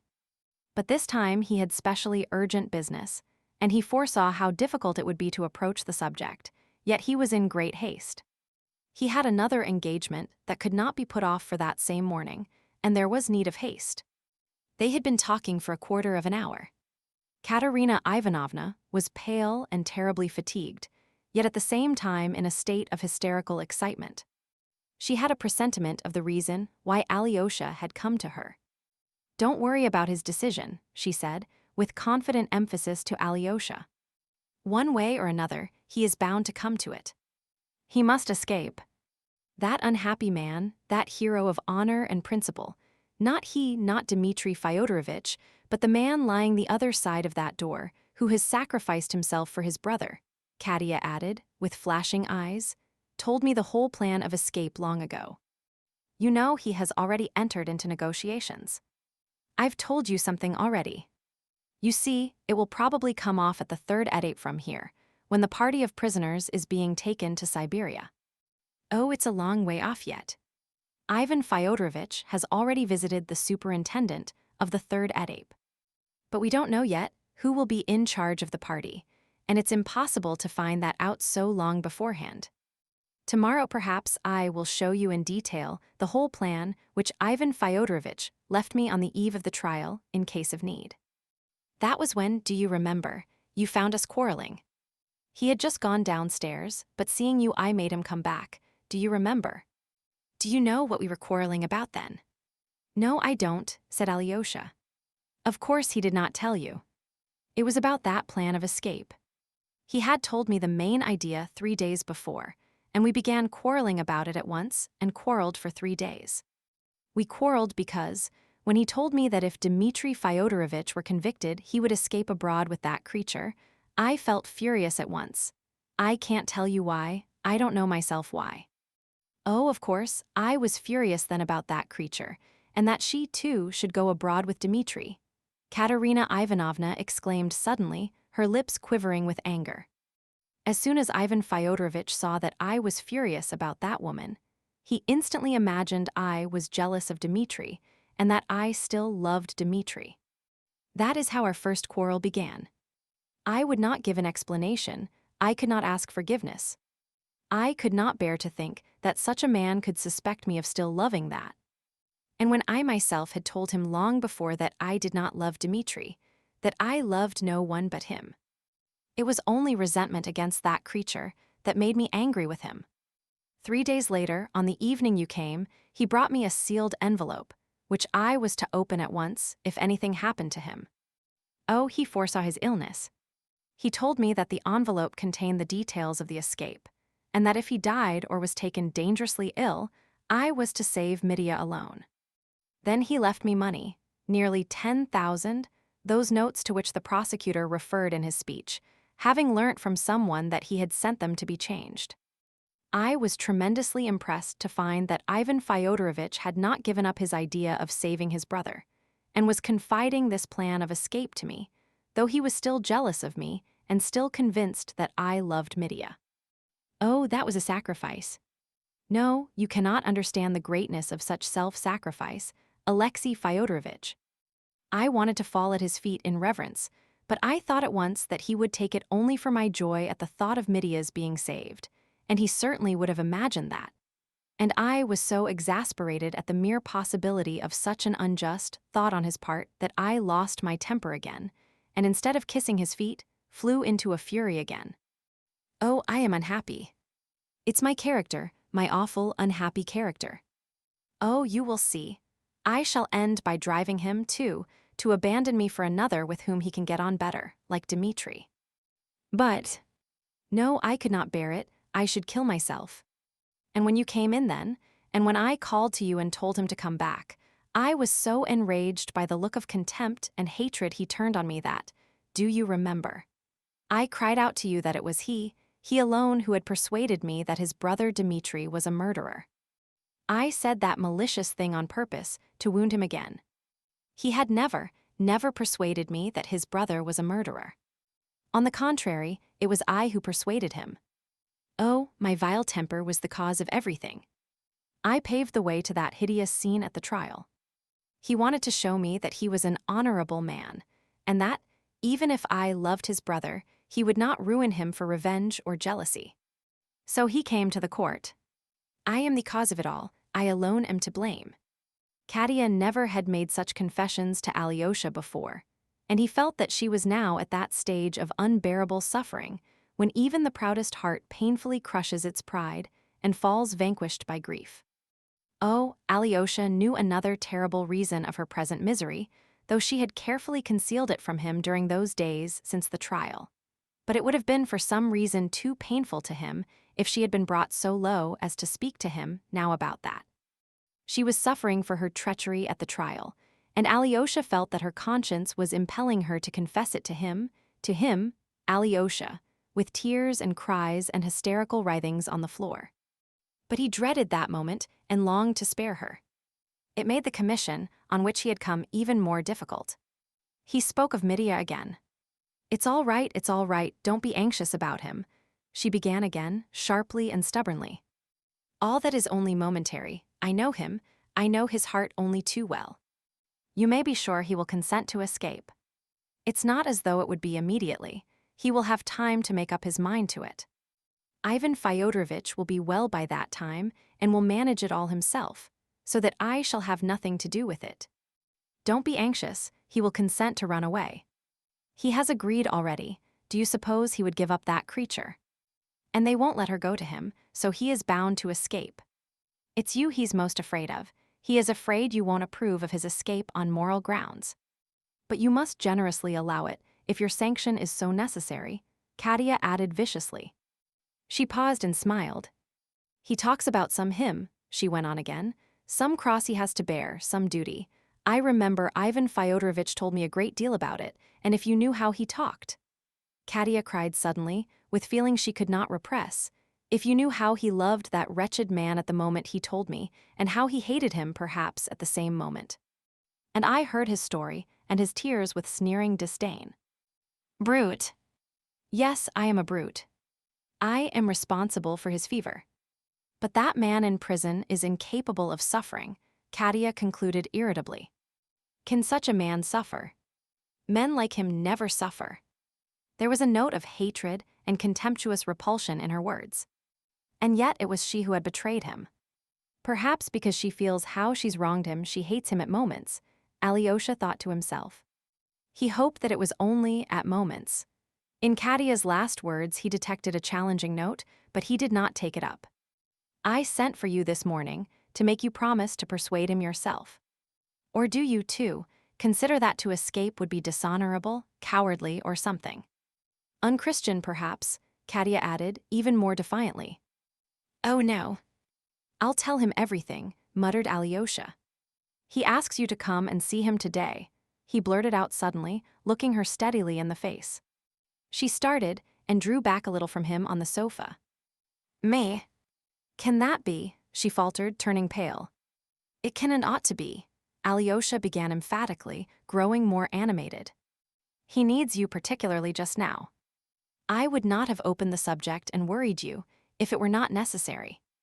He is ill, he is beside himself, he keeps asking for you. It is not to be reconciled with you that he wants you, but only that you would go and show yourself at his door. So much has happened to him since that day. He realizes that he has injured you beyond all reckoning. He does not ask your forgiveness. It's impossible to forgive me, he says himself, but only that you would show yourself in his doorway." "It's so sudden," faltered Katya. "I've had a presentiment all these days that you would come with that message. I knew he would ask me to come. It's impossible. Let it be impossible, but do it. Only think, he realizes for the first time how he has wounded you, the first time in his life. He had never grasped it before so fully. He said, if she refuses to come, I shall be unhappy all my life. Do you hear? Though he is condemned to penal servitude for 20 years, he is still planning to be happy. Is not that piteous? Think you must visit him. Though he is ruined, he is innocent," broke like a challenge from Alyosha. "His hands are clean, there is no blood on them. For the sake of his infinite sufferings in the future, visit him now.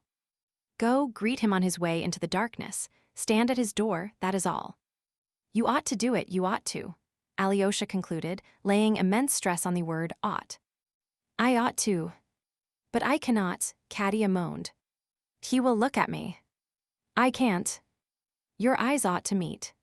How will you live all your life, if you don't make up your mind to do it now? Better suffer all my life. You ought to go, Alyosha repeated with merciless emphasis.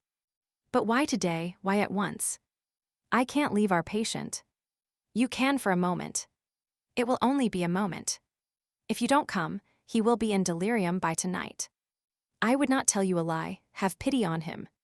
"Have pity on me," Katya said with bitter reproach, and she burst into tears. "Then you will come," said Alyosha firmly, seeing her tears. "I'll go and tell him you will come directly." "No, don't tell him so on any account," cried Katya in alarm. "I will come, but don't tell him beforehand, for perhaps I may go, but not go in. I don't know yet." Her voice failed her. She gasped for breath. Alyosha got up to go. And what if I meet anyone? She said suddenly in a low voice, turning white again. That's just why you must go now, to avoid meeting anyone. There will be no one there, I can tell you that for cert. We will expect you, he concluded emphatically and went out of the room. Chapter 2. For a moment the lie becomes truth. He hurried to the hospital where Mitya was lying now. The day after his fate was determined, Mitya had fallen ill with nervous fever and was sent to the prison division of the town hospital. But at the request of several persons, Alyosha, Madame Holikov, Lies, etc., Dr. Varvinsky had put Mitya not with other prisoners, but in a separate little room, the one where Smerdyakov had been. It is true that there was a sentinel at the other end of the corridor, and there was a grating over the window, so that Varvinsky could be at ease about the indulgence he had shown, which was not quite legal, indeed. But he was a kind-hearted and compassionate young man. He knew how hard it would be for a man like Mitya to pass at once, so suddenly, into the society of robbers and murderers, and that he must get used to it by degrees. The visits of relations and friends were informally sanctioned by the doctor and overseer, and even by the police captain. But only Alyosha and Grushenka had visited Mitya. Rakitin had tried to force his way in twice, but Mitya persistently begged Varvinsky not to admit him. Alyosha found him sitting on his bed in a hospital dressing gown, rather feverish, with a towel soaked in vinegar and water on his head. He looked at Alyosha as he came in with an undefined expression, but there was a shade of something like dread discernible in it. He had become terribly preoccupied since the trial. Sometimes he would be silent for half an hour together and seemed to be pondering something heavily and painfully, oblivious of everything about him. If he roused himself from his brooding and began to talk, he always spoke with a kind of abruptness and never of what he really wanted to say. He looked sometimes with a face of suffering at his brother. He seemed to be more at ease with Grushenka than with Alyosha. It is true, he scarcely spoke to her at all, but as soon as she came in, his whole face lighted up with joy. Alyosha sat down beside him on the bed, in silence. This time Mitya was waiting for Alyosha in suspense, but he did not dare ask him a question. He felt it almost unthinkable that Katya would consent to come, and at the same time he felt that if she did not come, something inconceivable would happen. Alyosha understood his feelings. Trifon Borisovich, Mitya began nervously, has pulled his hole into pieces, I am told. He's taken up the flooring, pulled apart the planks, split up all the gallery, I am told. He is seeking treasure all the time, the 1,500 rubles which the prosecutor said I'd hidden there. He began playing these tricks, they say, as soon as he got home. Serve him right, the swindler. The guard here told me yesterday, he comes from there. Listen, began Alyosha. She will come, but I don't know when. Perhaps today, perhaps in a few days, that I can't tell. But she will come, she will, that's certain. Mitya started, would have said something, but was silent. The news had a tremendous effect on him. It was evident that he would have liked terribly to know what had been said, but he was again afraid to ask. Something cruel and contemptuous from Katya would have cut him like a knife at that moment. This was what she said, among other things, that I must be sure to set your conscience at rest about escaping. If Ivan is not well by, then she will see to it all herself. You've spoken of that already, Mitya observed musingly. And you have repeated it to Grusha, observed Alyosha.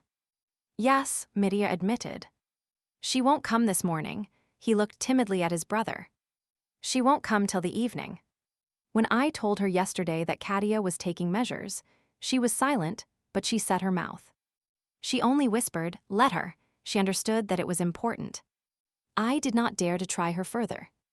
She understands now, I think, that Katya no longer cares for me, but loves Ivan. Does she? Broke from Alyosha. Perhaps she does not. Only she is not coming this morning, Mitya hastened to explain again. I asked her to do something for me. You know, Ivan is superior to all of us. He ought to live, not us. He will recover. Would you believe it, though Katya is alarmed about him, she scarcely doubts of his recovery, said Alyosha. That means that she is convinced he will die. It's because she is frightened, she's so sure he will get well. Ivan has a strong constitution, and I, too, believe there's every hope that he will get well, Alyosha observed anxiously. Yes, he will get well. But she is convinced that he will die. She has a great deal of sorrow to bear. A silence followed. A grave anxiety was fretting Mitya. Alyosha, I love Grusha terribly, he said suddenly in a shaking voice full of tears. They won't let her go out there to you, Alyosha put in at once. And there is something else I wanted to tell you, Mitya went on, with a sudden ring in his voice. If they beat me on the way or out there, I won't submit to it. I shall kill someone and shall be shot for it. And this will be going on for 20 years.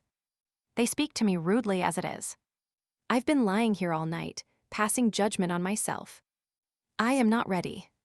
I am not able to resign myself. I wanted to sing a hymn, but if a guard speaks rudely to me, I have not the strength to bear it. For Grusha, I would bear anything. Anything except blows. But she won't be allowed to come there. Alyosha smiled gently. Listen, brother, once for all, he said. This is what I think about it. And you know that I would not tell you a lie. Listen, you are not ready, and such a cross is not for you. What's more, you don't need such a martyr's cross when you are not ready for it. If you had murdered our father, it would grieve me that you should reject your punishment. But you are innocent, and such a cross is too much for you. You wanted to make yourself another man by suffering. I say, only remember that other man always, all your life and wherever you go, and that will be enough for you. Your refusal of that great cross will only serve to make you feel all your life an even greater duty, and that constant feeling will do more to make you a new man, perhaps, than if you went there. For there you would not endure it and would repine, and perhaps at last would say, I am quits. The lawyer was right about that. Such heavy burdens are not for all men. For some they are impossible. These are my thoughts about it, if you want them so much. If other men would have to answer for your escape, officers or soldiers, then I would not have allowed you, smiled Alyosha. But they declare, the superintendent of that etape told Ivan himself, that if it's well managed there will be no great inquiry, and that they can get off easily. Of course, bribing is dishonest even in such a case, but I can't undertake to judge about it, because if Ivan and Katya commission me to act for you, I know I should go and give bribes. I must tell you the truth. And so I can't judge of your own action. But let me assure you that I shall never condemn you. And it would be a strange thing if I could judge you in this. Now I think I've gone into everything. But I do condemn myself, cried Mitya. I shall escape, that was settled apart from you. Could Mitya Karamazov do anything but run away? But I shall condemn myself, and I will pray for my sin forever. That's how the Jesuits talk, isn't it? Just as we are doing. Yes, Alyosha smiled gently. I love you for always telling the whole truth and never hiding anything, cried Mitya, with a joyful laugh. So I've caught my Alyosha being Jesuitical. I must kiss you for that. Now listen to the rest. I'll open the other side of my heart to you. This is what I planned and decided. If I run away, even with money and a passport, and even to America, I should be cheered up by the thought that I am not running away for pleasure, not for happiness, but to another exile as bad, perhaps, as Siberia. It is as bad, Alyosha, it is. I hate that America, damn it already. Even though Grusha will be with me. Just look at her, is she an American? She is Russian, Russian to the marrow of her bones. She will be homesick for the mother country, and I shall see every hour that she is suffering for my sake, that she has taken up that cross for me. And what harm has she done? And how shall I, too, put up with the rabble out there, though they may be better than I, every one of them? I hate that America already. And though they may be wonderful at machinery, every one of them, damn them, they are not of my soul. I love Russia, Alyosha, I love the Russian God, though I am a scoundrel myself. I shall choke there, he exclaimed, his eyes suddenly flashing. His voice was trembling with tears. So this is what I've decided, Alyosha, listen, he began again, mastering his emotion. As soon as I arrive there with Grusha, we will set to work at once on the land, in solitude, somewhere very remote, with wild bears. There must be some remote parts even there. I am told there are still redskins there, somewhere, on the edge of the horizon. So to the country of the last of the Mohicans, and there we'll tackle the grammar at once, Grusha and I. Work and grammar, that's how we'll spend 3 years. And by that time, we shall speak English like any Englishman. And as soon as we've learned it, goodbye to America. We'll run here to Russia as American citizens. Don't be uneasy, we would not come to this little town. We'd hide somewhere, a long way off in the north or in the south. I shall be changed by that time, and she will, too, in America. The doctors shall make me some sort of wart on my face. What's the use of their being so mechanical? Or else I'll put out one eye, let my beard grow a yard, and I shall turn gray, fretting for Russia.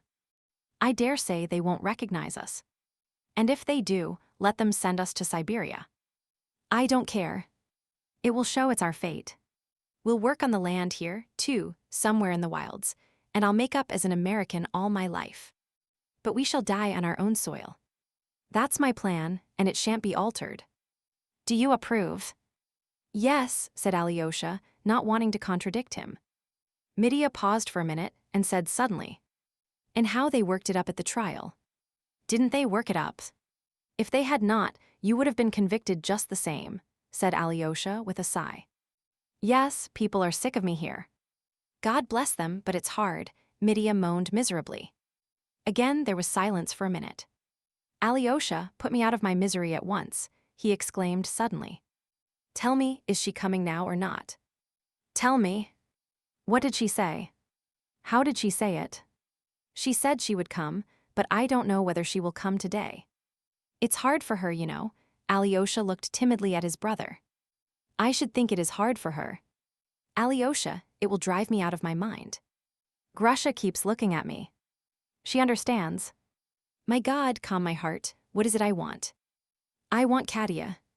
Do I understand what I want? It's the headstrong, evil Karamazov spirit. No, I am not fit for suffering. I am a scoundrel, that's all one can say." "Here she is," cried Alyosha. At that instant Katya appeared in the doorway. For a moment she stood still, gazing at Mitya with a dazed expression. He leapt impulsively to his feet, and a scared look came into his face.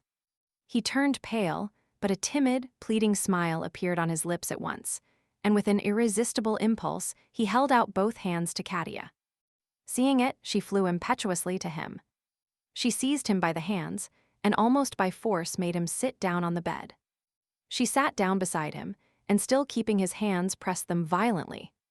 Several times they both strove to speak, but stopped short and again gazed speechless with a strange smile, their eyes fastened on one another. So passed 2 minutes. "Have you forgiven me?" Mitya faltered at last, and at the same moment turning to Alyosha, his face working with joy, he cried, "Do you hear what I am asking, do you hear? That's what I loved you for, that you are generous at heart," broke from Katya. "My forgiveness is no good to you, nor yours to me. Whether you forgive me or not, you will always be a sore place in my heart, and I in yours, so it must be." She stopped to take breath. "What have I come for?" she began again with nervous haste. "To embrace your feet, to press your hands like this, till it hurts. You remember how in Moscow I used to squeeze them. To tell you again that you are my God, my joy, to tell you that I love you madly." She moaned in anguish and suddenly pressed his hand greedily to her lips. Tears streamed from her eyes. Alyosha stood speechless and confounded. He had never expected what he was seeing. "Love is over, Mitya," Katya began again, "but the past is painfully dear to me. Know that you will always be so. But now let what might have been come true for 1 minute." She faltered, with a drawn smile, looking into his face joyfully again. "You love another woman, and I love another man, and yet I shall love you forever, and you will love me. Do you know that? Do you hear? Love me all your life," she cried, with a quiver almost of menace in her voice. "I shall love you, and—" "Do you know, Katya," Mitya began, drawing a deep breath at each word, "do you know 5 days ago, that same evening, I loved you. When you fell down and were carried out. All my life. So it will be, so it will always be." So they murmured to one another frantic words, almost meaningless, perhaps not even true, but at that moment it was all true, and they both believed what they said implicitly. "Katya," cried Mitya suddenly, "do you believe I murdered him?" "I know you don't believe it now, but then. When you gave evidence. Surely you did not believe it." "I did not believe it even then. I've never believed it. I hated you, and for a moment I persuaded myself. While I was giving evidence, I persuaded myself and believed it, but when I'd finished speaking, I left off believing it at once. Don't doubt that. I have forgotten that I came here to punish myself," she said, with a new expression in her voice, quite unlike the loving tones of a moment before. "Woman, yours is a heavy burden," broke, as it were, involuntarily from Mitya. "Let me go," she whispered. "I'll come again. It's more than I can bear now." She was getting up from her place, but suddenly uttered a loud scream and staggered back. Grushenka walked suddenly and noiselessly into the room. No one had expected her. Katya moved swiftly to the door, but when she reached Grushenka, she stopped suddenly, turned as white as chalk and moaned softly, almost in a whisper. "Forgive me." Grushenka stared at her and, pausing for an instant in a vindictive, venomous voice, answered. "We are full of hatred, my girl, you and I. We are both full of hatred. As though we could forgive one another. Save him, and I'll worship you all my life." "You won't forgive her," cried Mitya with frantic reproach. "Don't be anxious, I'll save him for you," Katya whispered rapidly, and she ran out of the room. "And you could refuse to forgive her when she begged your forgiveness herself," Mitya exclaimed bitterly again. "Mitya, don't dare to blame her, you have no right to," Alyosha cried hotly. Her proud lips spoke, not her heart, Grushenka brought out in a tone of disgust. "If she saves you, I'll forgive her everything." She stopped speaking, as though suppressing something. She could not yet recover herself. She had come in, as appeared afterwards, accidentally, with no suspicion of what she would meet. "Alyosha, run after her," Mitya cried to his brother, "tell her." "I don't know. Don't let her go away like this." "I'll come to you again at nightfall," said Alyosha, and he ran after Katya. He overtook her outside the hospital grounds. She was walking fast, but as soon as Alyosha caught her up, she said quickly, "No, before that woman I can't punish myself. I asked her forgiveness because I wanted to punish myself to the bitter end. She would not forgive me. I like her for that," she added in an unnatural voice, and her eyes flashed with fierce resentment. "My brother did not expect this in the least," muttered Alyosha. "He was sure she would not come." "No doubt." "Let us leave that," she snapped. "Listen, I can't go with you to the funeral now. I've sent them flowers. I think they still have money. If necessary, tell them I'll never abandon them. Now leave me please. You are late as it is, the bells are ringing for the service. Leave me please." Chapter 3. Alyosha's funeral. The speech at the stone. He really was late. They had waited for him, and had already decided to bear the pretty flower-decked little coffin to the church without him. It was the coffin of poor little Alyosha. He had died 2 days after Mitya was sentenced. At the gate of the house, Alyosha was met by the shouts of the boys, Alyosha's schoolfellows. They had all been impatiently expecting him, and were glad that he had come at last. There were about 12 of them. They all had their school bags or satchels on their shoulders. "Father will cry, be with father," Alyosha had told them as he lay dying, and the boys remembered it. Kolya Krasitkin was the foremost of them. "How glad I am you've come, Karamazov," he cried, holding out his hand to Alyosha. "It's awful here. It's really horrible to see it. Sneguryov is not drunk. We know for a fact he's had nothing to drink today, but he seems as if he were drunk. I am always manly, but this is awful. Karamazov, if I am not keeping you, one question before you go in." "What is it, Kolya?" said Alyosha. "Is your brother innocent or guilty? Was it he killed your father, or was it the valet? As you say, so it will be. I haven't slept for the last 4 nights for thinking of it." "The valet killed him, my brother is innocent," answered Alyosha. "That's what I said," cried Smurov. "So he will perish an innocent victim," exclaimed Kolya. "Though he is ruined, he is happy. I could envy him." "What do you mean? How can you?" "Why?" cried Alyosha, surprised. "Oh, if I, too, could sacrifice myself some day for truth," said Kalia with enthusiasm. "But not in such a cause, not with such disgrace and such horror," said Alyosha. "Of course. I should like to die for all humanity, and as for disgrace, I don't care about that. Our names may perish. I respect your brother." "And so do I," the boy, who had once declared that he knew who had founded Troy, cried suddenly and unexpectedly, and he blushed up to his ears like a peony as he had done on that occasion. Alyosha went into the room. Elisha lay with his hands folded, and his eyes closed in a blue coffin with a white frill round it. His thin face was hardly changed at all, and strange to say, there was no smell of decay from the corpse. The expression of his face was serious and, as it were, thoughtful. His hands, crossed over his breast, looked particularly beautiful, as though chiseled in marble. There were flowers in his hands, and the coffin, inside and out, was decked with flowers, which had been sent early in the morning by Lise Holikov. But there were flowers, too, from Katerina Ivanovna, and when Alyosha opened the door, the captain had a bunch in his trembling hands and was strewing them again over his dear boy. He scarcely glanced at Alyosha when he came in, and he would not look at anyone, even at his crazy weeping wife, Mama, who kept trying to stand on her crippled legs to get a nearer look at her dead boy. Nina had been pushed in her chair by the boys close up to the coffin. She sat with her head pressed to it, and she too was no doubt quietly weeping. Snegiryov's face looked eager, yet bewildered and exasperated. There was something crazy about his gestures and the words that broke from him.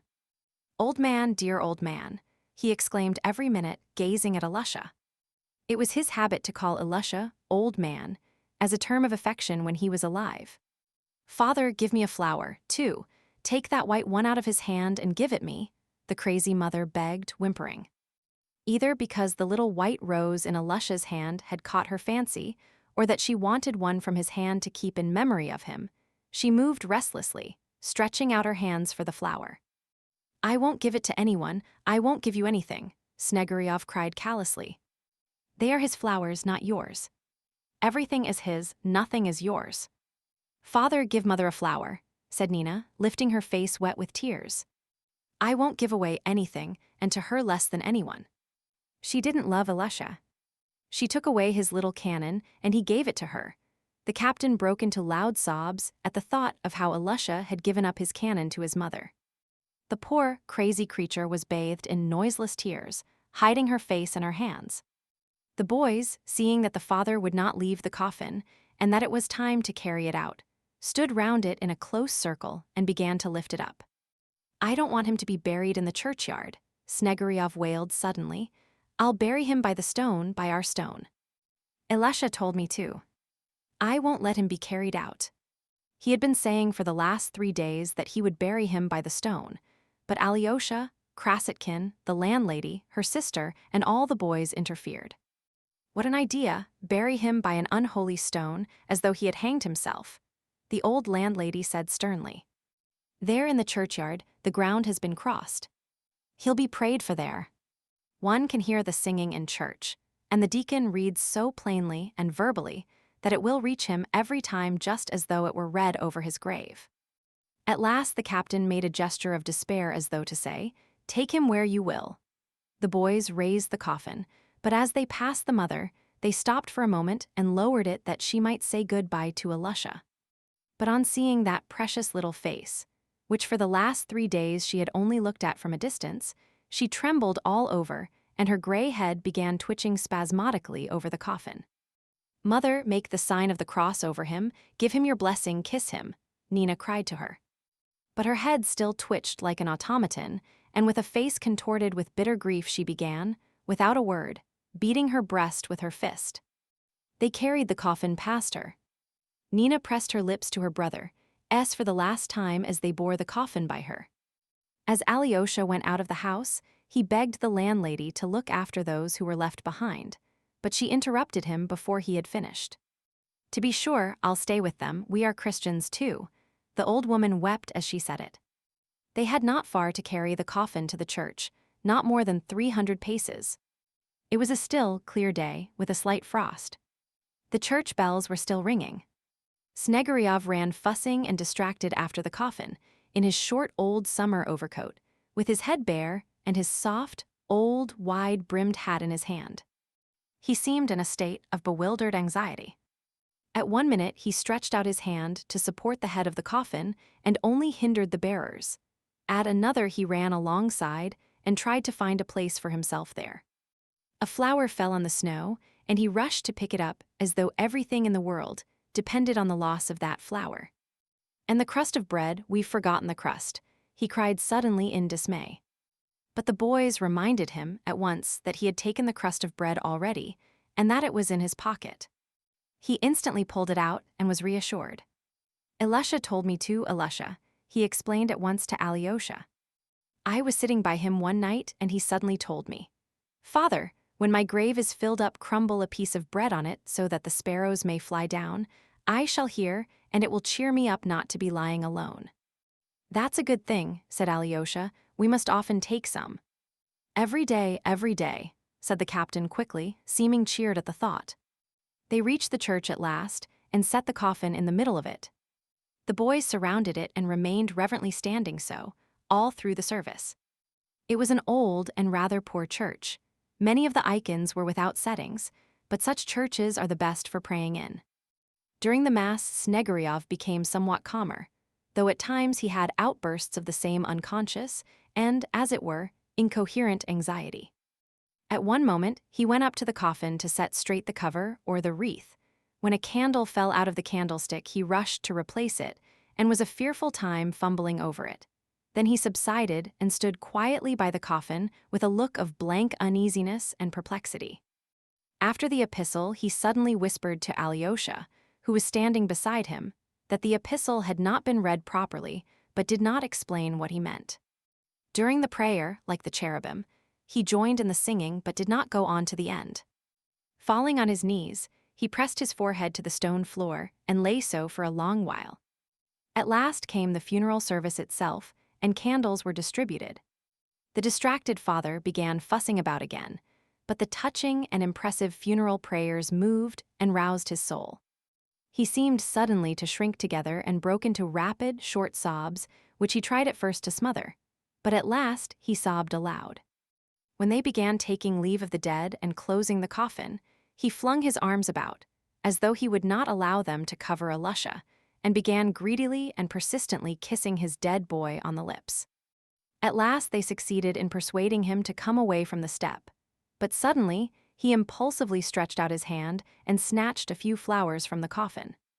He looked at them, and a new idea seemed to dawn upon him, so that he apparently forgot his grief for a minute. Gradually, he seemed to sink into brooding, and did not resist when the coffin was lifted up and carried to the grave. It was an expensive one in the churchyard close to the church. Katerina Ivanovna had paid for it. After the customary rites, the grave diggers lowered the coffin. Snegiryov, with his flowers in his hands, bent down so low over the open grave that the boys caught hold of his coat in alarm and pulled him back. He did not seem to understand fully what was happening. When they began filling up the grave, he suddenly pointed anxiously at the falling earth and began trying to say something, but no one could make out what he meant, and he stopped suddenly. Then he was reminded that he must crumble the bread, and he was awfully excited, snatched up the bread and began pulling it to pieces and flinging the morsels on the grave. "Come, fly down, birds, fly down, sparrows," he muttered anxiously. One of the boys observed that it was awkward for him to crumble the bread with the flowers in his hands, and suggested he should give them to someone to hold for a time. But he would not do this, and seemed indeed suddenly alarmed for his flowers, as though they wanted to take them from him altogether. And after looking at the grave, and as it were, satisfying himself that everything had been done and the bread had been crumbled, he suddenly, to the surprise of everyone, turned, quite composedly even, and made his way homewards. But his steps became more and more hurried, he almost ran. The boys and Alyosha kept up with him. "The flowers are for Mama, the flowers are for Mama. I was unkind to Mama," he began exclaiming suddenly. Someone called to him to put on his hat as it was cold. But he flung the hat in the snow as though he were angry and kept repeating, "I won't have the hat, I won't have the hat." Smurov picked it up and carried it after him. All the boys were crying, and Kalya and the boy who discovered about Troy most of all. Though Smurov, with the captain's hat in his hand, was crying bitterly too, he managed, as he ran, to snatch up a piece of red brick that lay on the snow of the path, to fling it at the flock of sparrows that was flying by.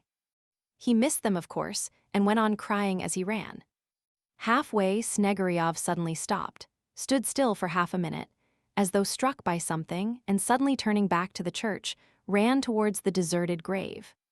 But the boys instantly overtook him and caught hold of him on all sides. Then he fell helpless on the snow as though he had been knocked down, and struggling, sobbing, and wailing, he began crying out, "Alyosha, old man, dear old man." Alyosha and Kalya tried to make him get up, soothing and persuading him. "Captain, give over, a brave man must show fortitude," muttered Kalya. "You'll spoil the flowers," said Alyosha, "and Mama is expecting them. She is sitting crying because you would not give her any before. Alyosha's little bed is still there." "Yes, yes, Mama," Snegiryov suddenly recollected. "They'll take away the bed, they'll take it away," he added as though alarmed that they really would. He jumped up and ran homewards again. But it was not far off, and they all arrived together. Snegiryov opened the door hurriedly, and called to his wife with whom he had so cruelly quarreled just before. "Mama, poor crippled darling, Alyosha has sent you these flowers," he cried, holding out to her a little bunch of flowers that had been frozen and broken while he was struggling in the snow. But at that instant he saw in the corner, by the little bed, Alyosha's little boots, which the landlady had put tidily side by side. Seeing the old, patched, rusty-looking, stiff boots, he flung up his hands and rushed to them, fell on his knees, snatched up one boot and, pressing his lips to it, began kissing it greedily, crying, "Alyosha, old man, dear old man, where are your little feet? Where have you taken him away? Where have you taken him?" the lunatic cried in a heartrending voice. Nina, too, broke into sobs. Kalya ran out of the room, the boys followed him. At last Alyosha too went out. "Let them weep," he said to Kalya. "It's no use trying to comfort them just now. Let us wait a minute and then go back." "No, it's no use, it's awful," Kalya assented. "Do you know, Karamazov," he dropped his voice so that no one could hear them, "I feel dreadfully sad, and if it were only possible to bring him back, I'd give anything in the world to do it." "Ah, so would I," said Alyosha. "What do you think, Karamazov? Had we better come back here tonight? He'll be drunk, you know." "Perhaps he will. Let us come together, you and I, that will be enough to spend an hour with them, with the mother and Nina. If we all come together, we shall remind them of everything again," Alyosha suggested.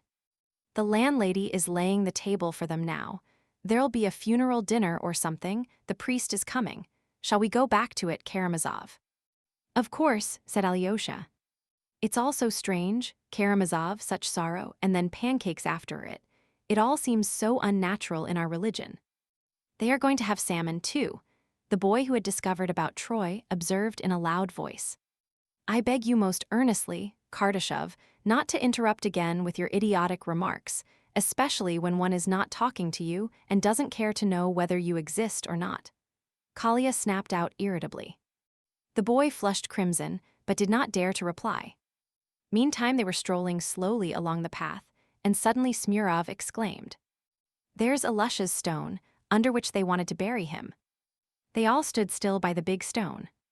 Alyosha looked, and the whole picture of what Snegiryov had described to him that day, how Alyosha, weeping and hugging his father, had cried, "Father, father, how he insulted you," rose at once before his imagination. A sudden impulse seemed to come into his soul. With a serious and earnest expression, he looked from one to another of the bright, pleasant faces of Alyosha's schoolfellows, and suddenly said to them, "Boys, I should like to say one word to you, here at this place." The boys stood round him, and at once bent attentive and expectant eyes upon him. "Boys, we shall soon part. I shall be for some time with my two brothers, of whom one is going to Siberia, and the other is lying at death's door. But soon I shall leave this town, perhaps for a long time, so we shall part. Let us make a compact here, at Alyosha's stone, that we will never forget Alyosha and one another. And whatever happens to us later in life, if we don't meet for 20 years afterwards, let us always remember how we buried the poor boy at whom we once threw stones, do you remember, by the bridge? And afterwards, we all grew so fond of him. He was a fine boy, a kind-hearted, brave boy. He felt for his father's honor and resented the cruel insult to him and stood up for him. And so, in the first place, we will remember him, boys, all our lives. And even if we are occupied with most important things, if we attain to honor or fall into great misfortune, still let us remember how good it was once here, when we were all together, united by a good and kind feeling which made us, for the time we were loving that poor boy, better perhaps than we are. My little doves, let me call you so, for you are very like them, those pretty blue birds, at this minute as I look at your good dear faces. My dear children, perhaps you won't understand what I am saying to you, because I often speak very unintelligibly, but you'll remember it all the same and will agree with my words sometime. You must know that there is nothing higher and stronger and more wholesome and good for life in the future than some good memory, especially a memory of childhood, of home. People talk to you a great deal about your education, but some good, sacred memory, preserved from childhood, is perhaps the best education. If a man carries many such memories with him into life, he is safe to the end of his days, and if one has only one good memory left in one's heart, even that may sometime be the means of saving us. Perhaps we may even grow wicked later on, may be unable to refrain from a bad action, may laugh at men's tears, and at those people who say as Kalia did just now, I want to suffer for all men, and may even jeer spitefully at such people. But however bad we may become, which God forbid, yet, when we recall how we buried Alyosha, how we loved him in his last days, and how we have been talking like friends all together, at this stone, the cruelest and most mocking of us, if we do become so, will not dare to laugh inwardly at having been kind and good at this moment. What's more, perhaps, that one memory may keep him from great evil and he will reflect and say, yes, I was good and brave and honest then. Let him laugh to himself, that's no matter, a man often laughs at what's good and kind. That's only from thoughtlessness. But I assure you, boys, that as he laughs he will say at once in his heart, no, I do wrong to laugh, for that's not a thing to laugh at.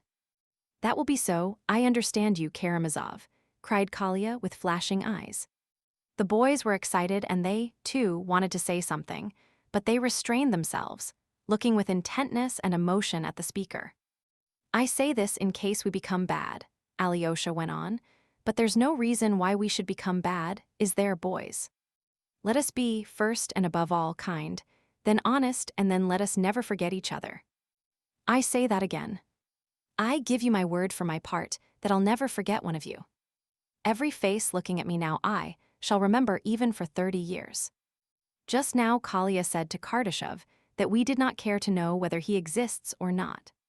But I cannot forget that Kardashev exists, and that he is not blushing now as he did when he discovered the founders of Troy, but is looking at me with his jolly, kind, dear little eyes.